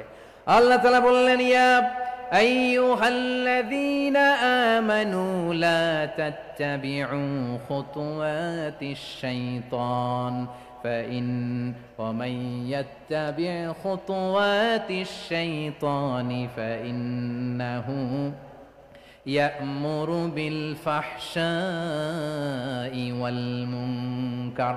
আল্লাহ বললেন ও আমার গোলামেরা শোনো শোনো, ও আমার বিশ্বাসী বান্দারা খবরদার, তোমরা কশিনকালেও শয়তানের পদাঙ্ক অনুসরণ করবে না, কারণ শয়তান তোমাদেরকে অশ্লীলতা এবং মন্দ কাজের দিকে উদ্বুদ্ধ করে। আমাদের কাজ হচ্ছে শয়তান আমাদেরকে যেদিকে নিতে চায় আমরা তার উল্টা দিকে যাব, ঠিক কিনা বলে? শয়তান এই মন্দ কাজকে আমাদের কাছে বিউটিফাই করে, চাকচিক্যময় করে আমাদের সামনে উপস্থাপন করে। এজন্য আল্লাহ বলেন মুনকারকে থামাতে হবে, মুনকার প্রতিরোধ করতে হবে। মুনকার প্রতিরোধের দায়িত্ব শুধু আমাদের নাকি? শুধু আপনার খতিব সাহেবের, ইমাম সাহেবের, নাকি মুসলিম উম্মার সবার? আওয়াজ করে বলুন, মুনকার অসৎ কাজ প্রতিরোধের দায়িত্ব কার? রাব্বুল আলামিন বলেন কুনতুম খায়রা উম্মাতিন উখরিজাত লিন-নাসি তা'মুরুনা বিল মা'রুফি ওয়া তানহাউনা আনিল মুনকার। তোমাদেরকে শ্রেষ্ঠ জাতি করে জমিনের মধ্যে আবির্ভূত করা হয়েছে, যাতে করে তোমরা জমিনের ভেতরে সৎ কাজের আদেশ করতে পারো আর অসৎ কাজের নিষেধ করতে পারো। উম্মা কুনতুম খায়রা, তাহলে গোটা উম্মার দায়িত্ব, এটা বুঝতে পারছেন তো? আচ্ছা আরো নিচে আসেন। এরপরে আল্লাহ বললেন শুধু উম্মা না, এই জমিনের রাজত্ব আমি যাদের হাতে দেই, এই জমিনের মালিক আমি যাদেরকে বানিয়ে দেই, যাদেরকে আমি সরকারের দায়িত্ব দেই, তাদেরকেও মুনকার প্রতিরোধের দায়িত্ব দিয়েছে কে? আল্লাহ বলেন যারা ক্ষমতার মসনদে বসেছে তাদেরকে 4 দফা কর্মসূচি আমি আল্লাহ দিলাম। আওয়াজ করে বলেন কয় দফা? আল্লাহ বলেন আল্লাযীনা ইম্মাক্কান্নাহুম ফিল আরদি আকামুস সালাতা ওয়া আতাউয যাকাতা ওয়া আমারু বিল মা'রুফি ওয়া নাহাউ আনিল মুনকার ওয়ালিল্লাহি আকিবাতুল উমুর। যারা এই জমিনের উত্তরাধিকার হয়েছে তারা 4 দফা কর্মসূচি নিয়ে সামনে আগাবা। সালাত কায়েম করবা, যাকাত আদায় করবা, সৎ কাজের আদেশ দিবা, অসৎ কাজ থেকে মুনকার প্রতিরোধ করবা। আদেশটা কার? আমার প্রিয় চট্টলার ভাইরা, পুরো উম্মার দায়িত্ব মুনকার প্রতিরোধ করা, সরকার প্রধানের দায়িত্ব মুনকার প্রতিরোধ করা। এরপর আল্লাহ বলেন প্রতিটা ফ্যামিলির যিনি প্রধান সিইও বাবা, প্রত্যেক বাবারও দায়িত্ব এই মুনকার প্রতিরোধ করা। আওয়াজ করে বলেন ঠিক কিনা? যেমনটি সাইয়েদনা লুকমান আলাইহিস সালাম ওনার কলিজার টুকরা সন্তানকে আদেশ করেছেন, ইয়া বুনাইয়া আকিমিস সালাতা ওয়া'মুর বিল মা'রুফি ওয়ানহা আনিল মুনকার। পড়েন সুবহানাল্লাহ। বাবা ছেলেকে সবক দিচ্ছে। কে সবক দিচ্ছে? কাকে? লুকমান আলাইহিস সালাম ছেলেকে বলতেছে, ওরে আমার কলিজার টুকরা সন্তান, ওরে আমার বাছা, নামাজ কায়েম করবা, সৎ কাজের আদেশ দিবা, আর মুনকার প্রতিরোধ করবা, অসৎ কাজ সমাজ থেকে খারাপ কাজকে ঝেঁটে বিদায় করে দিবা। তাহলে দেখেন আমি স্টেপ বাই স্টেপ নামলাম। পুরা উম্মার দায়িত্ব, জমিনের উত্তরাধিকারী আল্লাহ যাদেরকে বানিয়েছেন সরকার, তাদের দায়িত্ব, প্রতিটি ফ্যামিলির প্রধানের দায়িত্ব। এরপরে বিশ্বনবী বলেন সচেতন প্রতিটি মুসলিমের দায়িত্ব সমাজ থেকে মুনকারকে উৎখাত করা। বিশ্বনবী বলেছেন মান রাআ মিনকুম মুনকারান ফালিয়ুগাইয়িরহু বিয়াদিহি فإن لم يستطع فبلسانه وإن لم يستطع فبقلبه وذلك أضعف الإيمان। সমাজে যে মুনকার দেখবে, খারাপ কাজ দেখবে, সে যেন হাত দিয়ে সেটাকে থামায়। কি দিয়ে? আপনাদের তো হাত নাই না? হাত আছে, হাত আছে। ওরা যেই হাত দিয়ে অন্যায় করে ওটা প্রতিরোধের জন্য আমাদেরও হাত আছে না নাই? থামাতে হবে, থামাতে হবে।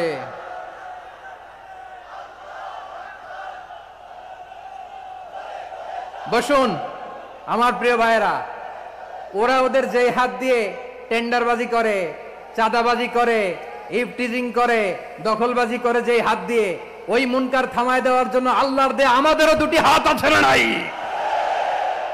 আমাদেরও হাত আছে। থামাইতে হবে, থামাইতে হবে, হিম্মত করতে হবে। আমার প্রিয় ভাইয়েরা, না থামালে আমরাই ডুববো শেষমেশ। আমাদের বাঁচার জন্য হলেও থামাইতে হবে।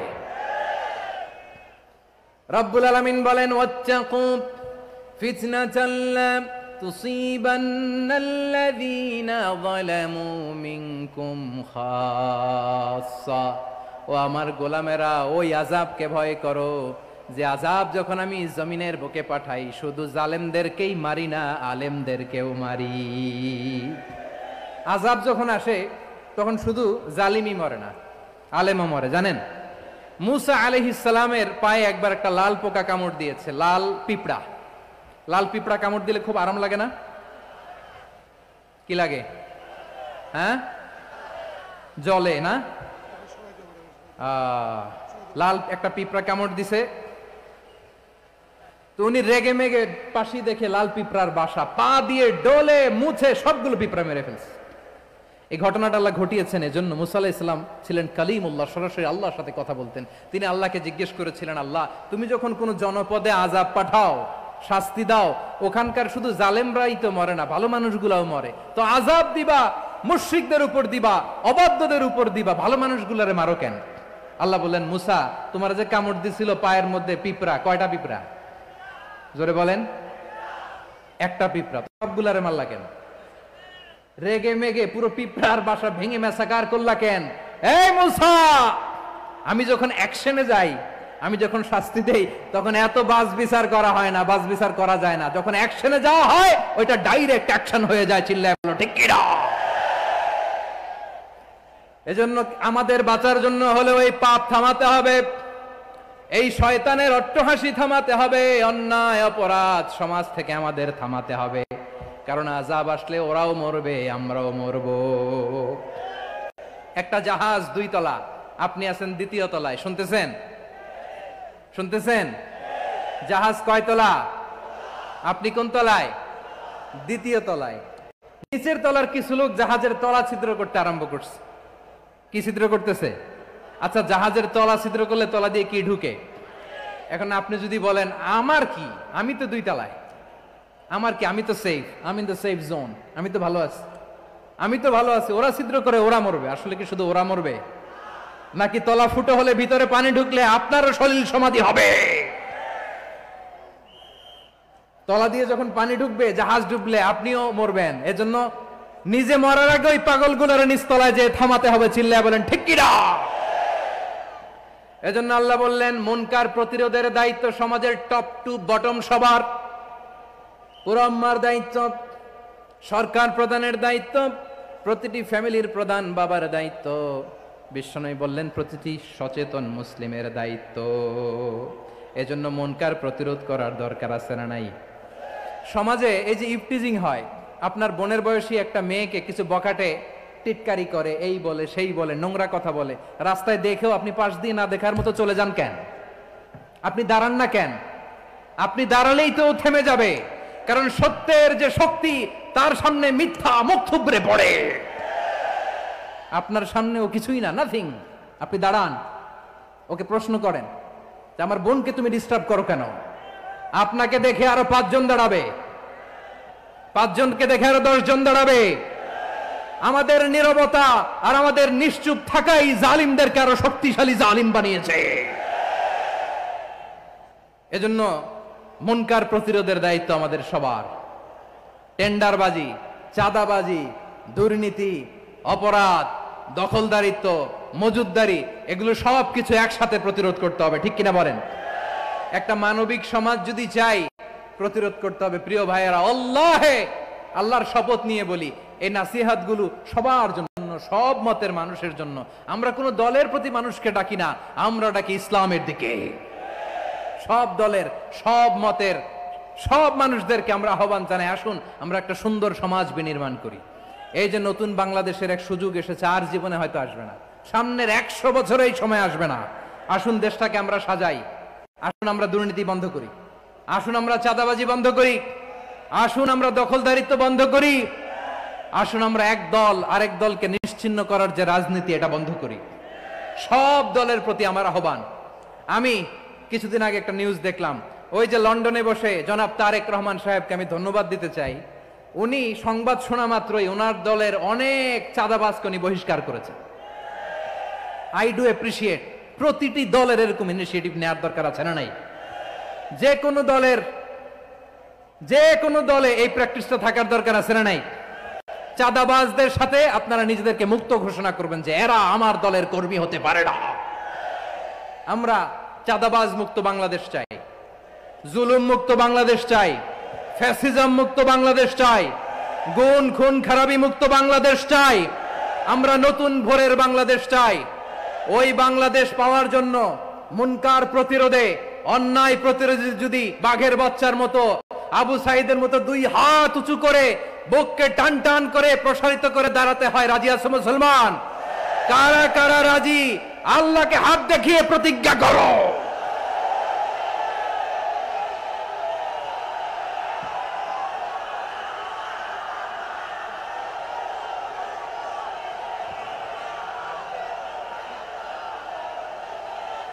আমার প্রিয় ভাইয়েরা, বসুন বসুন আমার ভাইয়েরা।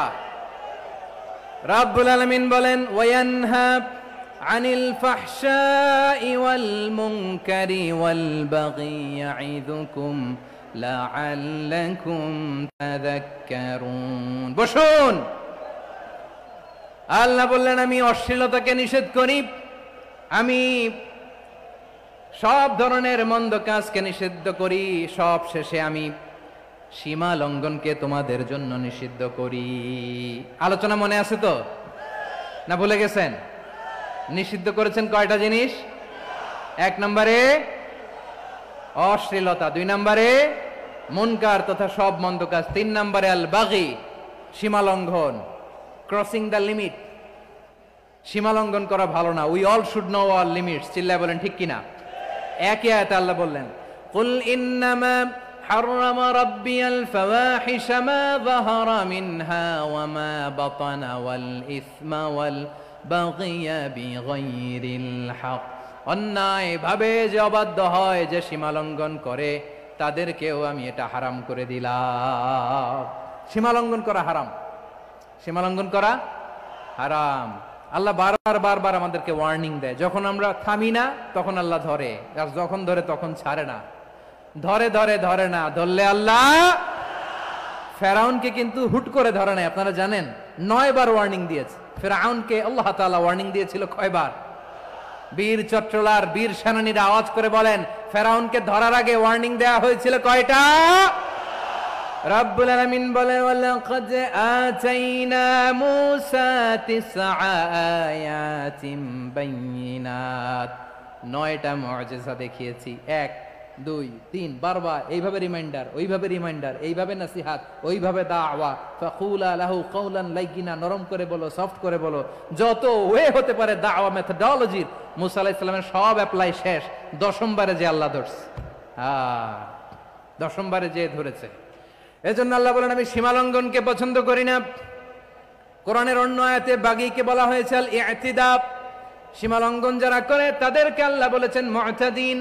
وقاتلوا في سبيل الله الذين يقاتلونكم ولا تعتدوا إن الله لا يحب المعتدين। আমি সীমা লঙ্ঘনকারীদেরকে কোশ্চিন কালেও পছন্দ করি না।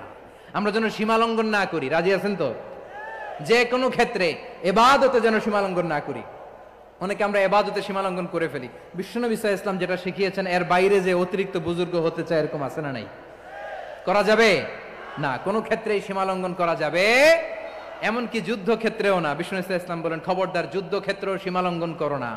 কি সুন্দর ইসলাম আমরা পেয়েছি। বিশ্বনবী বলেন, খবরদার যুদ্ধের ময়দানে কোনো নারীর গায়ে হাত তোলো না, কোনো শিশুর গায়ে হাত তোলো না, কোনো গবাদি পশু হত্যা করো না, কোনো শস্য ক্ষেত্র ধ্বংস করো না, ইবাদতরত অন্য ধর্মের কোনো সন্ন্যাসীর গায়ে হাত তুলো না। বলেন সুবহানাল্লাহ। তাহলে আমরা সীমা লঙ্ঘন করতে পারবো? প্রিয় ভাইরা, একটা সুখী, সমৃদ্ধ, শান্তির সমাজ, মানবিক সমাজ যদি আমরা গঠন করতে চাই, আমাদের আল্লাহর দেয়া কয়টা আদেশ মানতে হবে বলেন দেখি? সবাই বলেন কয়টা? আর বেঁচে থাকতে হবে কয়টা জিনিস থেকে? আওয়াজ করে বলেন কয়টা? আচ্ছা, আদেশ নাম্বার 1 কি ছিল বলেন? আল্লাহর আদেশ কি? 1 নাম্বার আদাল, ন্যায়পরায়ণতা। আমরা সুবিচার, সুশাসন, ন্যায় বিচার চাই কি চাই না? 2 নম্বরে কি ছিল? মাশাআল্লাহ, আওয়াজ করে বলেন 2 নম্বরে কি ছিল? ইহসান। আমরা যেন সবার প্রতি দয়া পরবশ হই, ইহসান করি। 3 নম্বরে কি ছিল? নিকটাত্মীয়দের দান করা, তাদের অধিকার প্রাপ্য বুঝিয়ে দেওয়া। পাশাপাশি 3টা জিনিস থেকে আল্লাহ বারণ করেছেন, নিষেধ করেছেন। তার প্রথমটা ফাহশা, অশ্লীলতা। অশ্লীলতার সাথে আমাদের কোনো সম্পর্ক। আজকের এই ঐতিহাসিক চট্টগ্রামের প্যারেড ময়দান থেকে আমরা যত ধরনের মা যাহারা মিনহা মা বাতান, প্রকাশ্য অপ্রকাশ্য, দৃশ্যমান অদৃশ্যমান, সব অশ্লীলতা থেকে নিজেদেরকে মুক্ত ঘোষণা করলাম। অশ্লীলতাকে আমরা না বলে দিলাম। আওয়াজ করে সবাই বলুন নো। অশ্লীলতার সাথে আমাদের কোনো সম্পর্ক। 2 নম্বর নিষেধাজ্ঞা কি ছিল? আল মুনকার, সমাজের যত মন্দ কাজ এগুলোকে আমরা প্রতিরোধ করব। রাজি আছেন তো সবাই? 3 নম্বরে আল বাগী, সীমালঙ্ঘন। কোন মুসলিম সীমালঙ্ঘন করে না, এমনকি যুদ্ধ ক্ষেত্রেও না। আওয়াজ করে বলেন ঠিক কি না? রব্বুল আলামিন শেষে বললেন, ইয়াইদুকুম লাআল্লাকুম তাযাক্কারুন। আল্লাহ তোমাদেরকে উপদেশ দেন যাতে তোমরা শিক্ষা গ্রহণ করো। আমরা উপদেশ দিব, আমরা জোর করে কাউরে কিছু মানাতে চাই না। লা ইকরাহা ফিদ্দিন ওয়া যাক্কির ফাইন্না যিকরা তানফাউল মুমিনিন। উপদেশ দিলে এটা মুমিনদের কাজে দেয়। লাস্তা আলাইহিম বিমুসাইতির ইন্নামা আনতা মুযাক্কির। নবী হে, আপনি রিমাইন্ডার দাতা, আপনি উপদেশ দিবেন। আমরাও বিশ্বনবীর এই হাদিসগুলো থেকে, কোরআনের আয়াত থেকে রিমাইন্ডার, এই কথামালা, বাণী বাহক হিসেবে এই বাণীগুলো আপনাদের সাথে কাছে পৌঁছে দিলাম। আমরা আল্লাহ তাআলার কাছে প্রার্থনা করি, আল্লাহ আমরা যেন আদল দিয়ে আমাদের সমাজকে গঠন করতে পারি। আল্লাহ আমরা যেন ইহসান করতে পারি, আমরা যেন নিকটাত্মীয়দের দান করতে পারি। আল্লাহ যত ধরনের অশ্লীলতা, অনাচার, মন্দ কাজ, সীমালঙ্ঘন, অবাধ্যতা থেকে যেন আমরা বেঁচে থাকতে পারি। আল্লাহ তাআলা আমাদের সবাইকে কথাগুলো বোঝার ও আমল করার তৌফিক দান করুক। হাযা মা ইনদি ওয়াল ইলমু ইনদাল্লাহ আলাইহি তাওয়াক্কালতু ওয়া ইলাইহি উনীব। প্রিয় ভাইরা, আমি আপনাদের সবার জন্য দোয়া করি, আপনারাও আমার জন্য দোয়া রাখবেন। আমাদের পাশেই আছেন আমাদের সকলের শ্রদ্ধাভাজন, আমাদের মুরব্বী আওলাদে রাসূল আনোয়ার হোসেন তাহের জাবির আল মাদানী হাফিজাহুল্লাহু ওয়া রাআ। সবাই বসুন। উঠবেন না, কেউ উঠবেন না। উঠলেন কেন? উঠলেন কেন? প্যারেড ময়দানের প্রোগ্রাম তো এরকম হইতে পারবে না। বসুন। এটা আল্লামা সাঈদীর স্মৃতি বিজড়িত মাহফিল। বসুন, বসুন। এই মাহফিলের আদব আছে। বসুন, বসুন। সুশৃঙ্খল ভাবে আমরা আখির মোনাজাতে অংশগ্রহণ করব। আওলাদে রাসূল আমাদের পাশে আছেন। হুজুর আমাদের সবাইকে নিয়ে প্রাণ ভরে দোয়া করবেন। আপনাদের সবার কাছে আমি দোয়া চাই, আপনাদের সবার জন্য দোয়া করি। আল্লাহ তাআলা আপনাদের সবাইকে ভালো রাখুন, সুস্থ রাখুন, নিরাপদে রাখুন। সুবহানাকাল্লাহুম্মা ওয়া বিহামদিকা আশহাদু আল্লা ইলাহা ইল্লা আনতা আস্তাগফিরুকা ওয়া আতুবু ইলাইক। আবারো হয়তো দেখা হয়ে যাবে অন্য কোনো তাফসীরুল কোরআনের ময়দানে। আসসালামু আলাইকুম ওয়া রাহমাতুল্লাহি তাআলা ওয়া বারাকাতুহু। আলহামদুলিল্লাহ, আলহামদুলিল্লাহ।